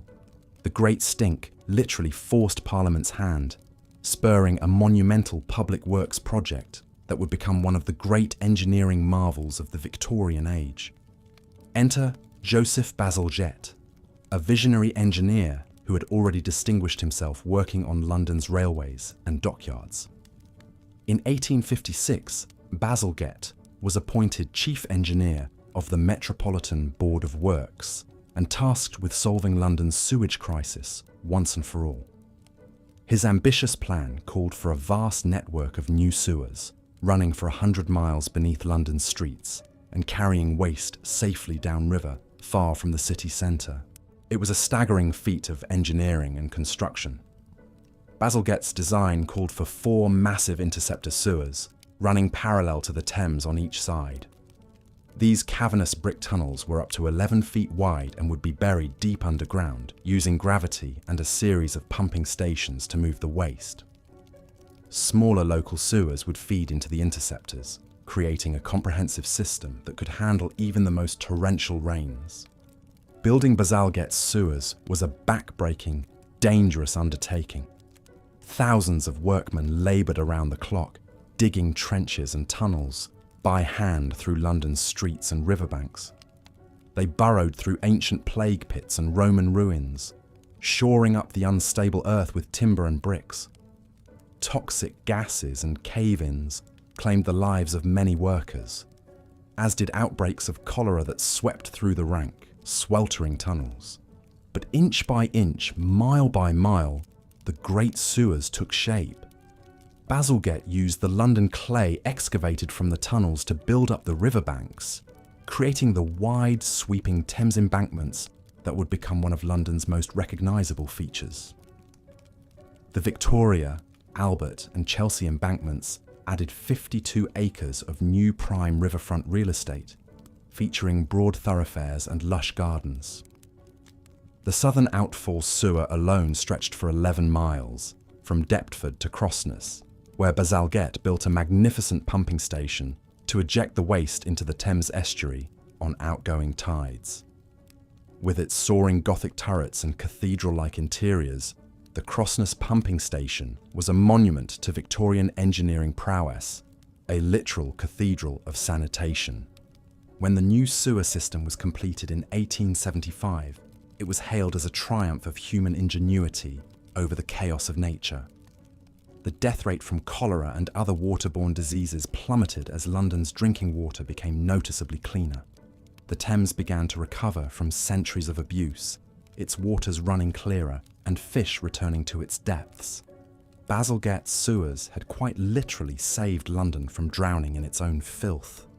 But as monumental an achievement as the sewers were, they alone could not wash away the entrenched poverty and human suffering that still gripped much of London. Real progress would also require a change in the hearts and minds of those in power, a willingness to see the poor as more than an abstract mass to be managed and contained. And slowly but surely, the Victorian conscience was awakening to the plight of the less fortunate. In the squalor of the East End slums, a new kind of hope was taking root. Social reformers and philanthropists were venturing into the depths of poverty, not just to gawk or proselytize, but to listen and understand. They built schools and orphanages, settlement houses and soup kitchens. They fought for child labour laws, public health measures, and decent housing for the working poor. Some of the most unlikely agents of change were London's own poor. banding together to improve their lot through mutual aid societies and labour unions. The women of the Bryant and May Match Factory, once symbolising the depths of industrial exploitation, became the spark for a new labour movement. Their strike in 1888 lit a fire that would spread to other industries, as workers demanded safer conditions, shorter hours, and a living wage. Of course, progress was slow and uneven. The gears of entrenched power and prejudice grind slowly. But the seeds of change had been planted in the fetid soil of London's slums. The misery and degradation of the poor could no longer be ignored or accepted as simply the natural order of things. The old Victorian certainties were crumbling, making way for a new, more humanist age. As the century drew to a close, London remained a city of stark contrasts, glittering wealth and privilege alongside grinding. Jack Jones was just one face among multitudes whose stories have been lost to history. In 1861, social researcher Henry Mayhew estimated there were 100,000 mudlarks alone, scavenging a meagre existence along the filthy Thames riverbanks. With so many of London's poor engaged in such back-breaking, dangerous labour, it's little wonder average life expectancy in the East End was just 29 years, compared to 55 years for the city's upper classes. For those with no other options, a last refuge could be found in London's workhouses. Established under the harsh New Poor Law of 1834, they were deliberately designed to be foreboding and punitive to discourage all but the most desperate.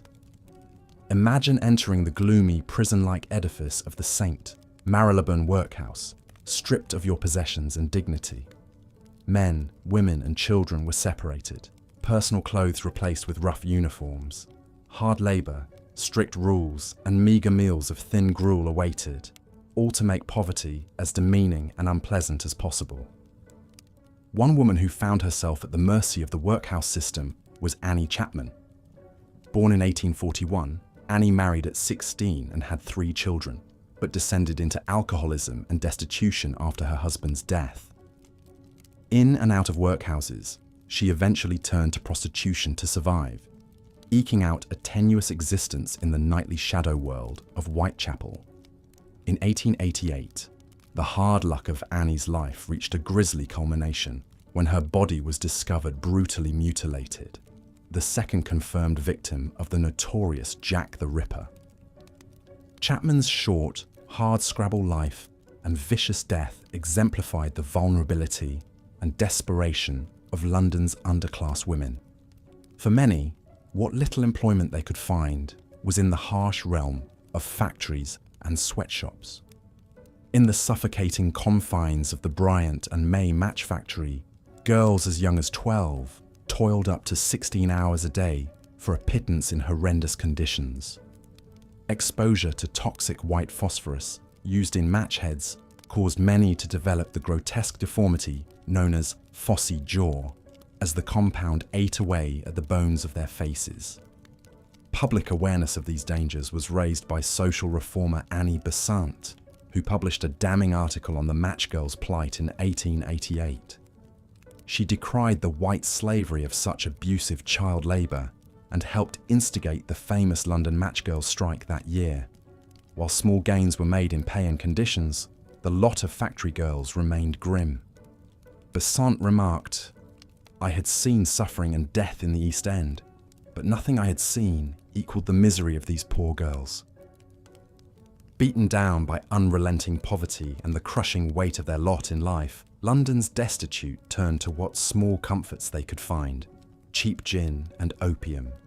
In foul-smelling dens and grimy gin palaces, they sought oblivion and temporary escape from cold, hunger, and despair. An observer described one such hovel as dark, low, and stifling, full of a heavy vapour. Men and women were lying on the wretched beds or crouching on the floor. A few lamps on the wall shed a dim light on the scene. Some were picking at their arms or legs with needles. Opium, funnelled into London's rookeries by merchants from Britain's Indian possessions, offered a cheap and ready stupor. Users sprawled insensate on filthy mattresses, sometimes for days, in a twilight netherworld of drug-induced dreams and delirium. Meanwhile, gin shops dispensed turpentine-laced liquor that promised boozy oblivion by the dram to stupefied customers. In 1851, Dickens described these scenes. The gin shops remained open all night long, and the roar of drunkenness never ceased. Miserable women often plied at the doors of the gin shops to feed their starving children.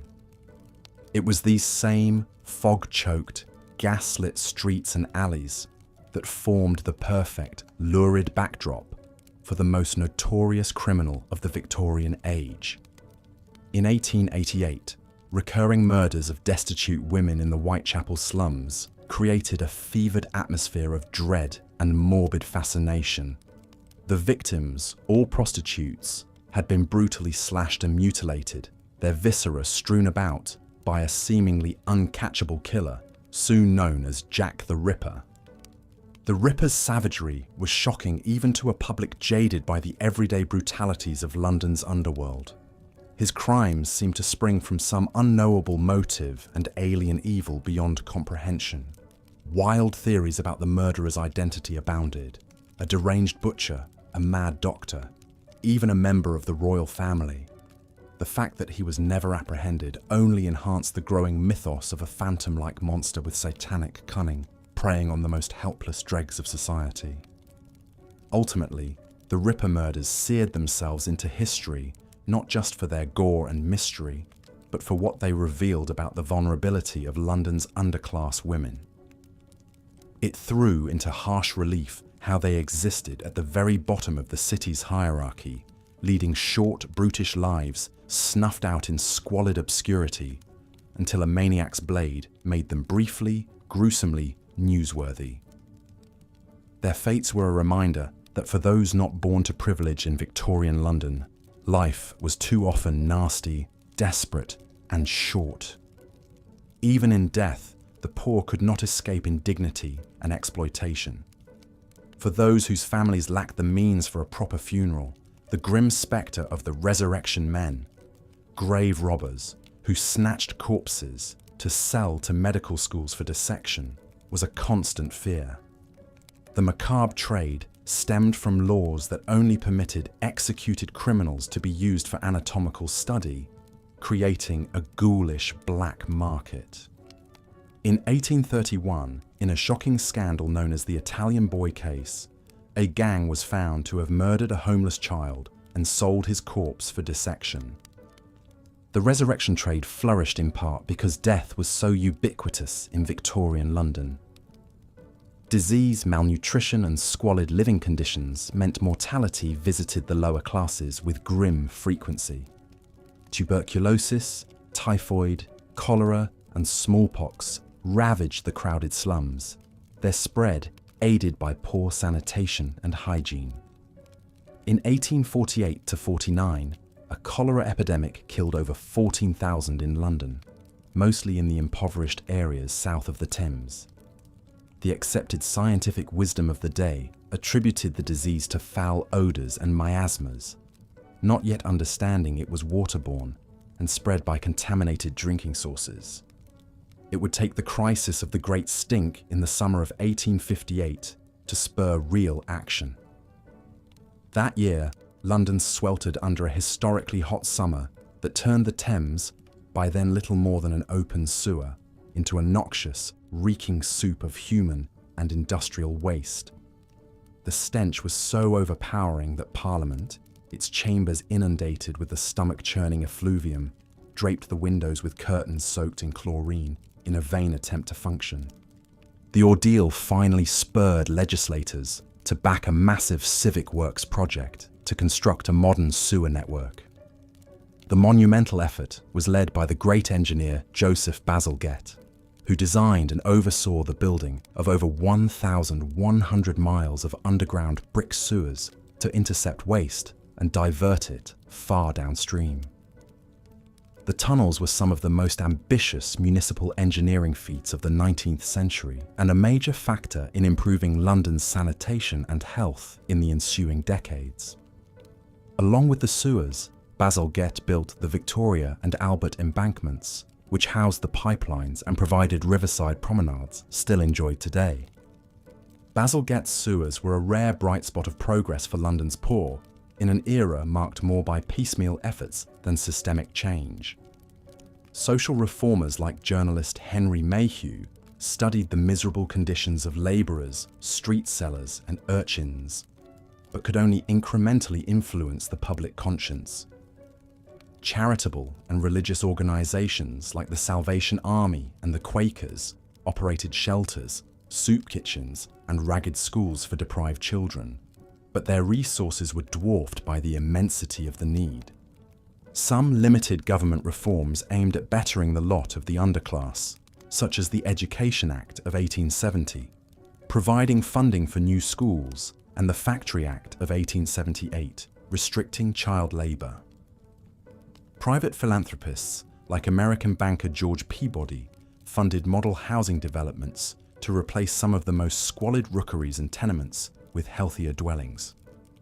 But in most cases, such efforts only nibbled at the edges of the city's entrenched poverty and substandard living conditions. Perhaps the most dubious development was the Victorian middle and upper class vogue for slumming. Guided tours of the East End slums and opium dens to peer and gawk at their wretched inhabitants like exhibits in a zoo. Justified as charitable fact-finding missions, they tended to resemble more a form of poverty tourism. The elite rarely ventured into such precincts without a police escort and returned to their comfortable homes, having done little to understand or alleviate the plight of those they regarded with a mixture of pity, disgust and fascination. In the end, for all the small advances and eddies of reform, life for most of London's poor remained a harsh, tenuous proposition throughout the Victorian era and beyond. Despite the city's growing prosperity and global influence, the lot of its underclass altered little. The same crowded, fetid slums, back-breaking and underpaid labour, the ever-present spectres of destitution and the workhouse, all these continue to circumscribe the mean, desperate lives of those at the bottom of Britain's imperial capital. It is hard not to contemplate their plight, to picture them toiling in the shadows of the Strand's grand facades and palatial townhouses, and not feel the injustice and waste of so many drawn, hopeless faces and talents ground to nothing by the great engine of empire. But we can also glimpse in the few who emerged to put a human face on that misery, the reformers and radicals, the match girls and dockers who fought and organised for better lives, the unquenchable spirit that endured in the face of such hardship. The London of today is in many respects unrecognisable from its Victorian ancestor, a city of steel and glass, startling diversity and vibrancy, its grimmiest corners now hipster havens and pricey enclaves. But still, parallels endure. The obscene gulf between affluence and want, the invisible workers who clean and guard the towers of privilege, the same aching social and economic divides that consign too many to hardship. And in this, Victorian London stands eternally as a reminder and rebuke, asking us to remember how we treat the lowest among us, how we look after those ground beneath the wheel, as our great cities rise ever skyward on the labours of ghosts. The poor of London faced a brutal calculus, work grueling, hazardous jobs in abysmal conditions, or risk death by starvation and exposure in the streets. For women, the options were even more agonising. Imagine being Mary Ann Nichols, a 43-year-old mother of 5, cast out by her husband after a string of unlucky breaks. To avoid the workhouse, she takes up lodging in a shabby Whitechapel boarding house. But without respectable work, Mary must turn to the one thing no one can take from her, her body. Night after night, she walks the shadowy streets as a prostitute, living in constant danger. Her bed might be a dank, filthy corner of Whitechapel, or If she's lucky, a fourpence-a-night cubicle at Wilmot's lodging house on Thrall Street. She has little to call her own: a brush and comb, 2 petticoats, a pot of rouge. Every day is a desperate gamble between destitution and perhaps bringing home a shilling to live on. But even this wretched existence is soon cut short. In the early morning mist of August 31st, 1888, Mary's mutilated body is found on the cobblestones of Bucks Row, her throat cut to the bone. The grisly murder sends shockwaves through the East End, and for Mary's fellow prostitutes, it's a chilling warning of a new predator on the prowl: Jack the Ripper. The sad truth was, long before the Ripper's reign of terror, women on the margins led precarious, expendable lives. Earning pennies as labourers or seamstresses was often not enough to survive on. So many were forced to sell their bodies, risking violence and disease. For poor women especially, Victorian London was a bleak and perilous place. They faced a double vulnerability to exploitation at work and brutality at home and in the streets. Wife-beating was shockingly common and even tolerated as a husband's right. Domestic violence drove many women to the streets in the first place. Walking those gaslit alleys at night, soliciting strangers, the threat of abuse was ever present. Rapes and beatings by clients or police were an occupational hazard, to be borne in silence. A sex worker had little legal recourse. She was more likely to be arrested herself for public indecency or disorderly behaviour. Pregnancy was another jeopardy. Contraception was scanty, and many prostitutes bore unwanted children. Backstreet abortions were risky procedures in dingy kitchens or rented rooms. More than a few women bled out or died of infection. Mary Ann Nichols left behind a bleak legacy for her children. Her son Edward followed his mother into a vagabond existence, hawking trinkets on the street. He took up a common-law wife, but she soon died, some say of drink. Edward himself later turned up in the workhouse infirmary, destitute and broken. Mary's daughter Alice fared scarcely better, winding up pregnant and unmarried at 16. She gave birth to her son in the grim confines of the Lambeth workhouse. Though little Victor grew up to be a butcher's boy and soldier, his beginnings were in the shadow of poverty his grandmother knew too well. These snapshots of family pain, captured in workhouse records and census sheets, tell a larger story. For London's poorest women and their offspring, misfortune begat misfortune down the generations.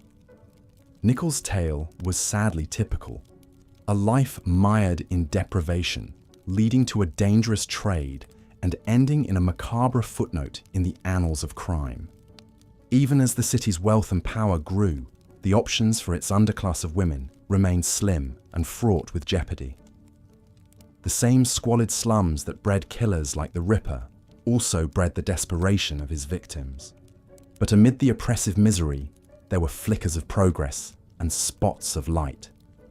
Josephine Butler was one crusading voice for London's most marginalised women.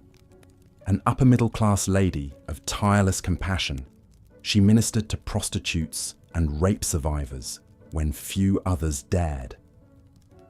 In 1869, Butler helped lead a campaign to repeal the Contagious Diseases Acts, a set of laws that persecuted sex workers in the name of controlling venereal disease. Police could detain any woman suspected of prostitution and force them to undergo degrading pelvic exams. Butler exposed the cruelty of this system, which punished women but overlooked their male clients. Her speeches and writings helped shift Victorian minds to see these women as victims of circumstance, not wanton sinners. While the acts were not fully repealed until 1886, her advocacy laid the groundwork. Other efforts chipped away at the edifice of sexual oppression.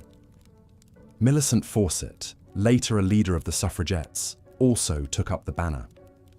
Just 18 when she heard Butler speak, Fawcett began visiting workhouses and collecting evidence of women's mistreatment to lobby for repeal. This youthful fervour for justice would animate her life's work expanding rights and freedoms for women. Slowly but surely, the plight of London's fallen women seeped into the public consciousness. Novelists and journalists exposed their stark realities. Charles Dickens, in the pages of Oliver Twist, gave an unflinching glimpse into the abuse of the young prostitute Nancy by the violent criminal Bill Sikes.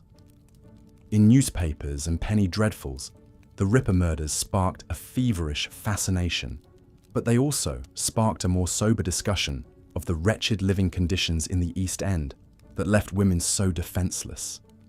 Slum clearance schemes and affordable housing became matters of civic interest. The hardscrabble lives of women like Mary Ann Nichols, Annie Chapman, and Elizabeth Stride would not be magically transformed, but their ugly, untimely deaths had made the suffering of their sisters harder to ignore. Out of the miasma of violence and vice, a more urgent conversation had begun. Though the Ripper was never unmasked, his grisly spree did tear the veil off another monster stalking London's back alleys, the monster of sexual brutality, born of a culture of exploitation. Confronting it would prove an uphill battle for generations of reformers. But each harrowing headline was a fresh reminder of the human toll of poverty and the unfinished struggle for a more just society. London's lowest women persevered in their daily toil, perched precariously over the abyss, supporting one another in neighbourly networks of shared childcare and pennies loaned, navigating the threats of the streets and the home as best they could without protection of police or politicians. Their survival was a quiet heroism, etched in tired faces in flickering gaslight. As the Victorian era slouched wearily to a close, their struggles were still too often shrouded in shadow. But here and there, shafts of enlightenment had begun to cut through the fog.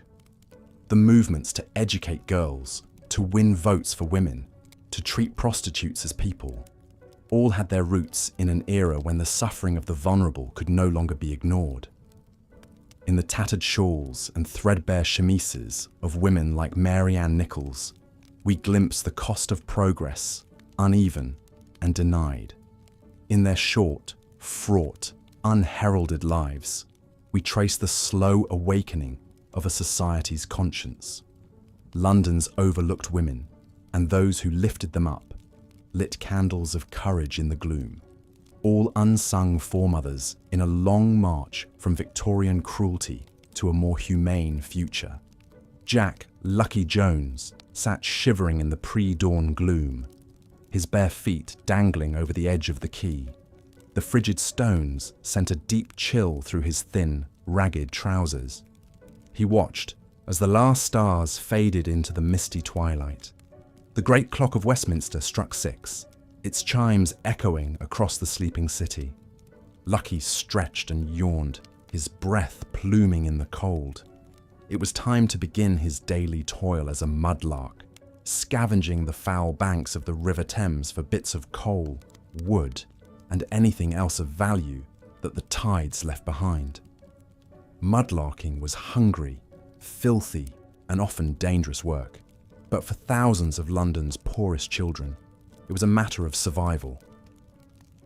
Lucky's mum had succumbed to cholera when he was 9, her body hauled away and dumped in an unmarked pauper's grave.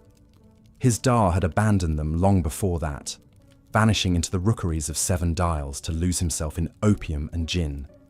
So Lucky was left alone to make his way on the unforgiving streets, relying on his quick wits and quicker feet to stay one step ahead of the workhouses and the bobbies truncheon. As the weak London sun began to break through the sooty haze, Lucky clambered down the embankment and sank ankle-deep into the black muck. The thick miasma of sewage and decay filled his nostrils, but he was well accustomed to the stench. He scanned the lumpy moonscape of silt, his keen eyes seeking any glints of metal or promising shapes. Mudlarks like Lucky dreamed of finding treasures in the Thames muck, coins, silver spoons, or brass buttons that could be sold for a few bob. But those prizes were few and far between. Mostly it was bits of coal, wood, and nails. Paltry pickings barely worth the effort. The only reliable income came from the junk shops who paid pennies for old rags and bones used to make paper and fertilizer. Suddenly, a glint caught Lucky's eye. A flash of dull metal protruding from the mud a few feet out. His heart raced with cautious hope as he slogged toward it, his numbed feet slipping on the treacherous footing. Reaching down, he plunged his arm into the frigid ooze and pulled. The sucking mud released its prize, and Lucky fell back hard, something heavy and hard in his grip. He wiped off the dripping black slime, revealing a tarnished silver pocket watch in his palm. Lucky marveled at the elaborate scrollwork etched on the dented case.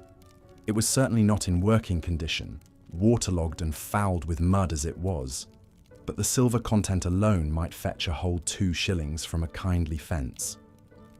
Lucky muttered a quiet prayer of thanks for the river's bounty. It would be a rare good day. But as Lucky gazed out across the swift, dark current of the Thames, he found his elation tempered by melancholy.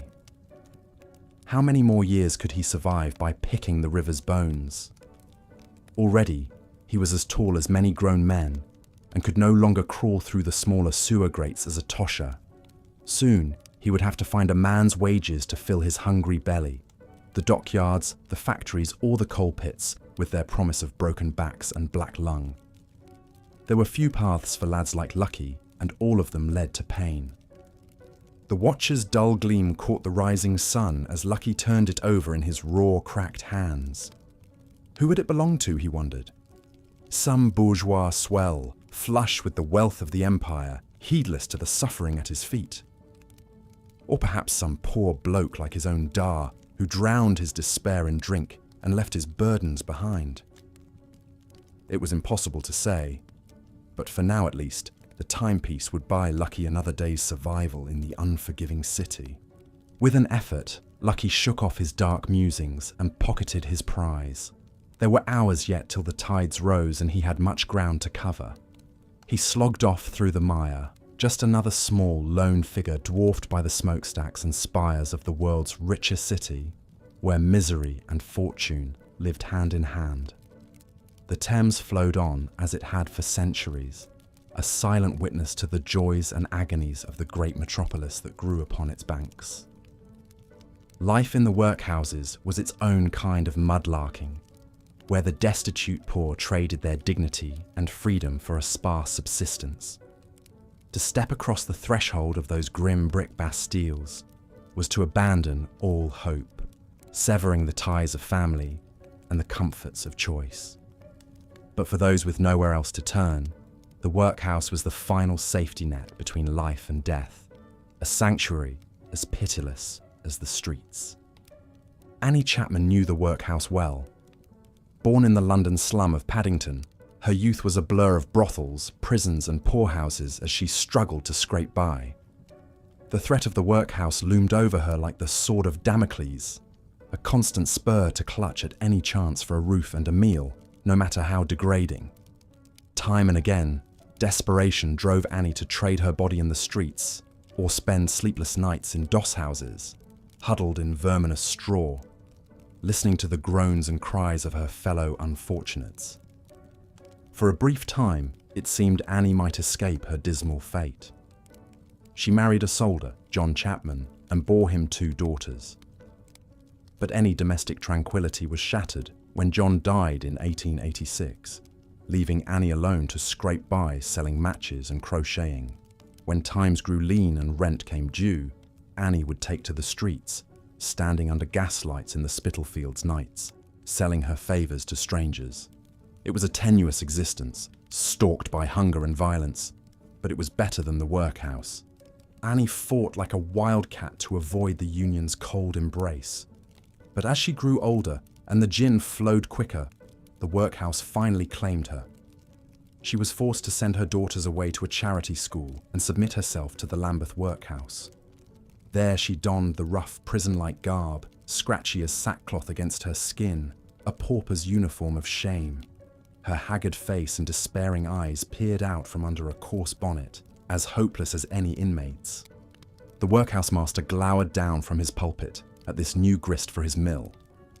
He ordered the filthy assemblage to fall to their knees and praise the Christian charity that spared them from starvation, though their aching bellies spoke otherwise.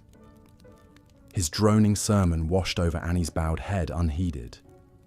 Her thoughts were consumed with memories of warm embraces and childish laughter, the ghosts of a family now scattered to the winds. The master instructed them to rise, but for Annie, all that greeted her was the grinding toil and regimented horror ahead. Each day was an exercise in exhausted misery. The inmates rose before dawn to a rude clanging bell and shuffled into the dining hall for a breakfast of tasteless gruel and hard tack. Their heads hung in grey resignation. From there, it was on to the day's grim labours, chopping bones, breaking rocks, picking oakum until fingers bled and eyes strained in the weak light. All this for the privilege of a straw mattress, a thin blanket, and a penny a day in the unlikely event of release. For Annie, the workhouse was a special kind of purgatory. The respectable wives shunned the unfortunates like her who bore the invisible scars of the street. The men leered with hungry eyes, sidling up to whisper vile propositions. Brawls and fits were common among the ill and desperate, punctuated by screams for mercy that went unheard. Through it all, the wardens and matrons seemed to delight in devising new humiliations, confiscating small treasures as contraband, or ordering intimate inspections for signs of disease. One frigid winter's night, Annie finally fled into the chill darkness, unable to bear another moment locked in with London's human refuse. She huddled in a Spitalfields doorway, her breath pluming before her pinched face. The workhouse gruel sat like a stone in her shrunken belly. She knew that come daybreak, she would have to return or else perish of hunger and exposure.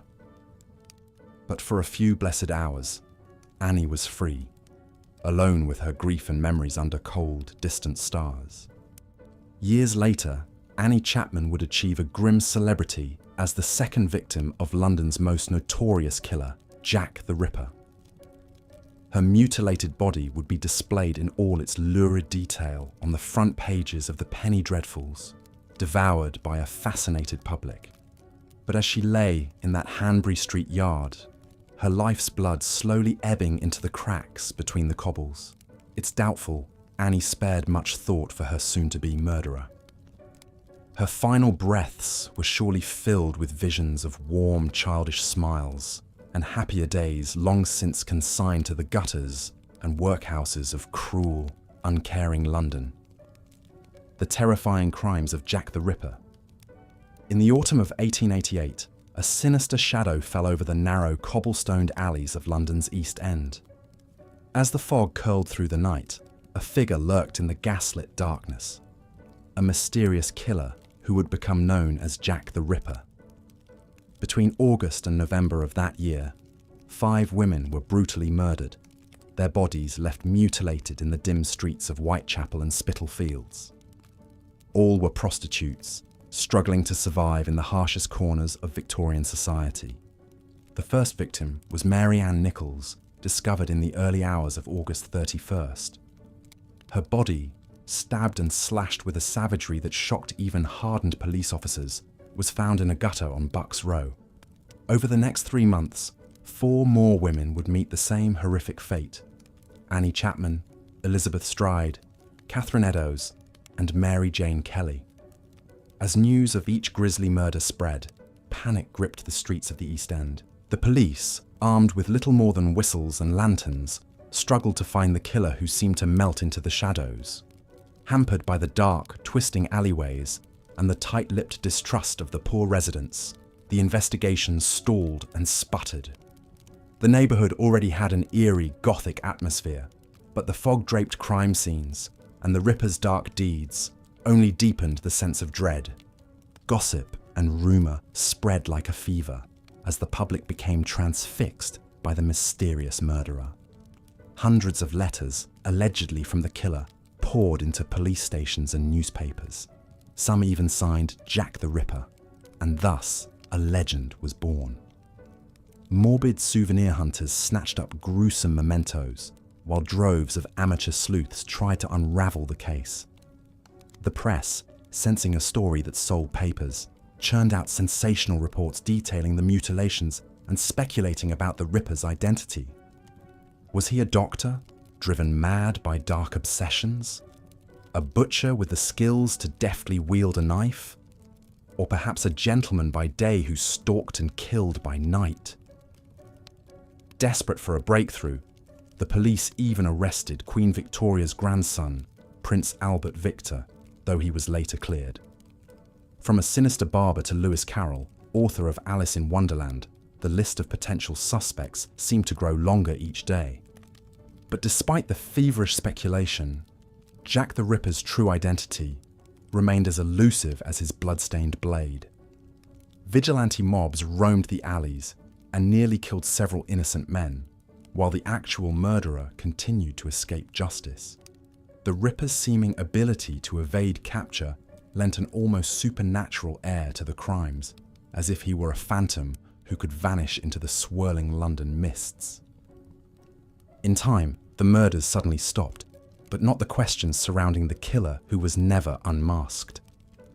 The mystery of Jack the Ripper endures to this day, fueling countless books, films, and macabre tours tracing his bloody path through London.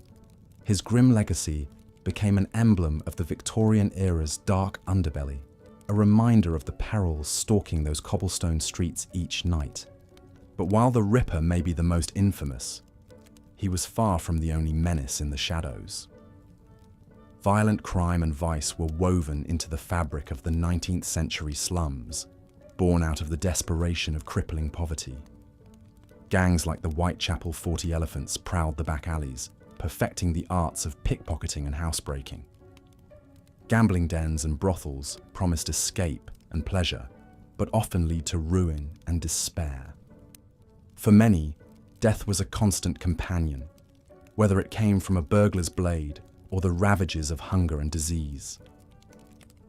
As the gas lamps flickered and the hansom cabs rattled by, the poor and forgotten of London's East End looked over their shoulders and hurried past the spots where the Ripper's victims had lain.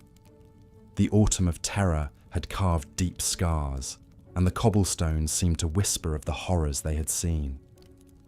Jack the Ripper was never caught, but his crimes had captured something true about the heartbeat of the city, that beneath the fog and finery, in the shadows of progress, the spectre of violence was always lurking. The Victorian cult of death. For the Victorians, the veil between life and death was thin, and the trappings of grief were woven into the very fabric of society. In an era plagued by poverty, disease, and accidents, death was an ever-present spectre looming over both rich and poor. The average life expectancy in Victorian England hovered around 40 years old, and child mortality rates were staggeringly high. In the cramped and filthy slums, entire families could be wiped out by a single outbreak of cholera or typhoid fever. Faced with such brutal realities, the Victorians developed elaborate rituals and strictures around death and mourning. Funerals were somber, lavish affairs, with no detail overlooked in the all-consuming business of grief. Undertakers offered a dizzying array of caskets and urns, while newspapers hawked black-bordered mourning stationery and special funeral biscuits. There was even a whole industry devoted to post-mortem photography, capturing eerie images of the deceased posed as if still alive. For the wealthy, the etiquette of mourning was every bit as rigid as the social hierarchies of life. When Prince Albert, the beloved husband of Queen Victoria, died of typhoid in 1861, the Queen threw herself into deepest mourning, wrapping herself in a widow's weeds that she would wear for the next 40 years until her own death. As the trendsetter for her class, Victoria's prolonged bereavement rippled across high society. Elaborate mourning dresses allowed wealthy women to telegraph the depths of their grief, with special fabrics and veils dictated for each phase of mourning. But for the poor, Even the basic dignity of a proper funeral and burial could be out of reach. Many families could not afford the cost of a coffin, let alone the fees for a plot in the overcrowded city churchyards. The truly destitute faced the grim prospect of anatomists claiming their loved ones' corpses for medical dissection, a fate considered a deep violation of the dead. This led to the rise of so-called resurrection men, shadowy figures who stole freshly interred bodies from graveyards to sell to doctors for a tidy profit. Even in the darkest of times, the Victorians found ways to celebrate and commemorate the dead. Lavish monuments and tombstones filled the grand garden cemeteries on the outskirts of London, where the upper classes interred their departed in a lush, park-like setting. Mourning jewellery woven with the hair of the deceased allowed people to keep a tangible part of their loved ones close. Public mourning for figures like Admiral Nelson and the Duke of Wellington verged on mass hysteria, with grandiose state funerals and monuments erected in their honour. The spectre of death may have stalked the streets of Victorian London, but it also spurred acts of remembrance, from humble keepsakes to the soaring spires and weeping angels still watching over its fabled graveyards. In death, it seemed, even the poorest and most powerless could finally achieve a measure of dignity and a shot at immortality. The Great Leveller, the Grim Reaper, bound the citizens of the city together more than any other force. As much as railways and ships knitted together the empire, it was this collective dance with death and loss that made Victorian London a singular metropolis of grief and memory. Slumming it, the Victorian fascination with poverty. Even as they averted their eyes from the suffering on their doorsteps, the Victorian upper classes found themselves drawn to the dark allure of London's slums. In the fashionable drawing rooms of Mayfair and Belgravia, a peculiar trend emerged: slumming, or venturing into the poorest neighbourhoods to observe how the other half lived. For the elite, the East End became a sort of human zoo, where they could safely gawk at the exotic wildlife of the underclass from the comfort of their carriages. Guided tours sprang up to cater to these high society thrill seekers, led by police constables or self-proclaimed experts on the urban underbelly. For a fee, gentlemen and ladies could be whisked through the narrow streets of Whitechapel or the crowded rookeries of St. Giles, taking in the sights, sounds and smells of abject poverty. They marvelled at the colourful street markets and the exotic wares of the Jewish quarter, while holding their noses at the stench of the open sewers and the unwashed poor. Some slummers claimed a noble motive, a desire to understand and help the less fortunate. Writers and journalists like Henry Mayhew and Jack London disguised themselves to spend time among the poor, documenting their daily struggles in vivid, unsparing detail. Their accounts, like Mayhew's London Labour and the London Poor, became sensational bestsellers, sparking a wave of social consciousness and calls for reform. But for many, slumming was a more voyeuristic pastime, a way to indulge in the vicarious thrills of rubbing shoulders with the dangerous classes. They sought out the opium dens and penny gaffs, sampling the exotic vices of the Orient and the cheap amusements of the masses. There was a dark romanticism to the idea of the noble savage, the penniless but happy-go-lucky cockney taking life as it came.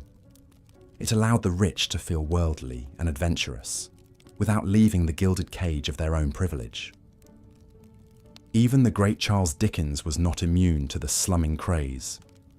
As a young journalist, he spent hours wandering the winding alleys of the slums, soaking up the colour and pathos he would pour into novels like Oliver Twist and Bleak House.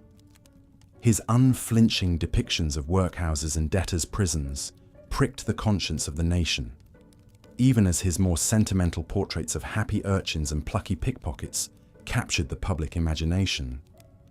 In the end, the vogue for slumming was a double-edged sword.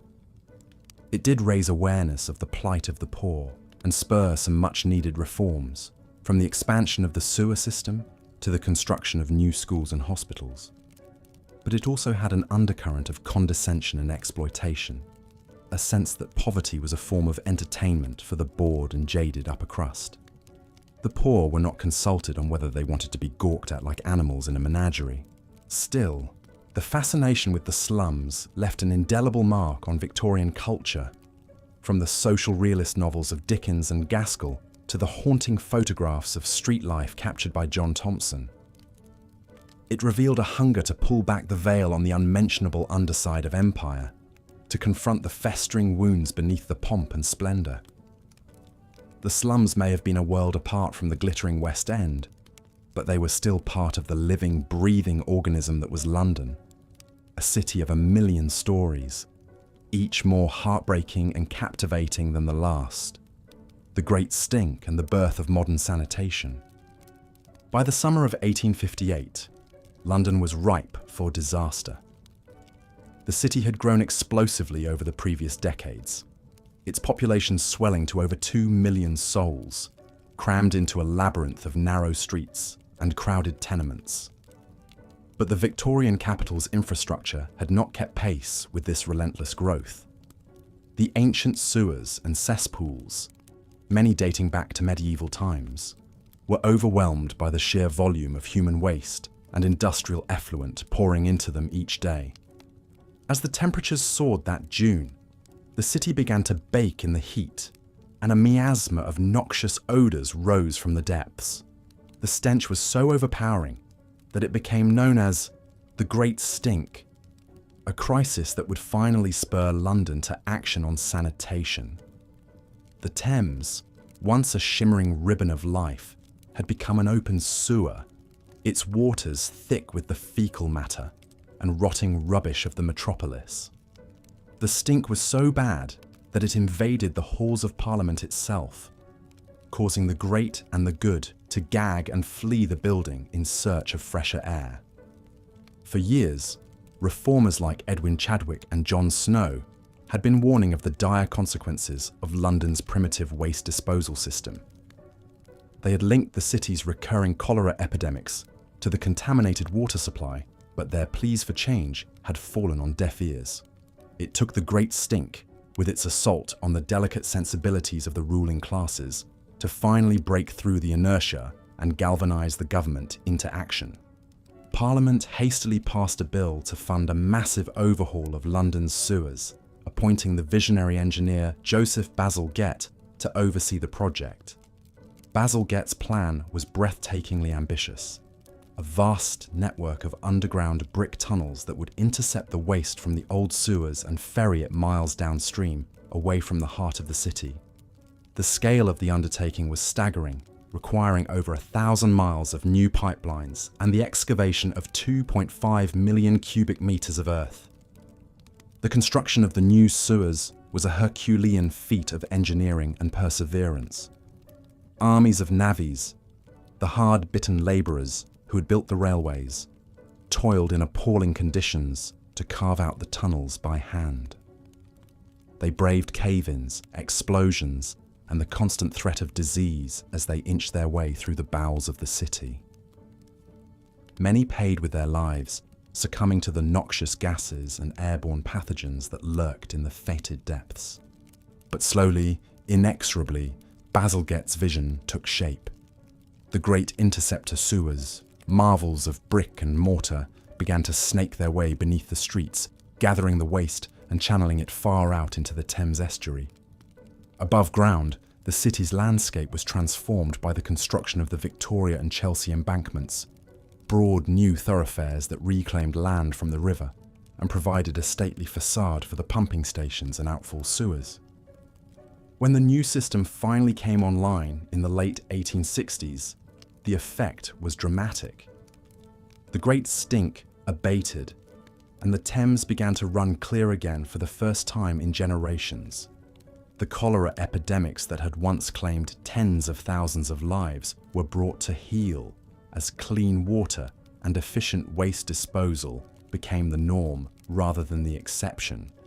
London, it seemed, had finally entered the modern age, its streets and rivers no longer clogged with the detritus of human misery. Of course, the battle against filth and disease was far from over.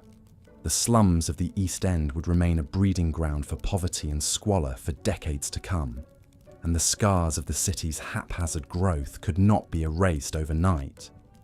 But the Great Stink and the birth of London's modern sewer system marked a turning point, a moment when the Victorian city began to reckon with its own dark underbelly and take steps to create a more livable, humane environment for all its citizens. Today, Bazalgette's sewers still form the backbone of London's wastewater infrastructure, a testament to the skill and foresight of their creator. They stand as a reminder of the hard-won progress that brought light and air to the darkest corners of the city, and of the unsung heroes who toiled beneath the streets to make it all possible. The Great Stink may have been a bleak chapter in London's history, but it also marked the beginning of a new era, one in which the health and welfare of the masses would no longer be sacrificed on the altar of progress and prosperity. Philanthropy and social reform. Amidst the grime and despair of Victorian London, there were glimmers of hope and compassion.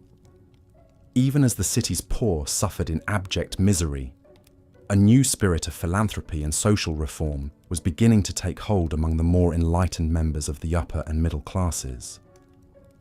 Gradually, the idea took root that poverty was not simply a fact of life, but a social ill that could and must be alleviated through charity and legislative action. One of the early pioneers of this movement was the journalist Henry Mayhew, whose groundbreaking book, London Labour and the London Poor, shed light on the harsh realities of working-class life in the 1840s. Mayhew spent years immersed in the slums and rookeries of the East End, interviewing everyone from street hawkers to sewer scavengers about their daily struggles. His vivid, unsparing accounts of squalor and deprivation shocked the conscience of the nation and inspired a new generation of social reformers. Another key figure in this burgeoning crusade against poverty was the Salvation Army, founded by William and Catherine Booth in 1865. Originally a Christian mission dedicated to saving souls in the slums, the Salvation Army quickly evolved into a major provider of social services for the poor.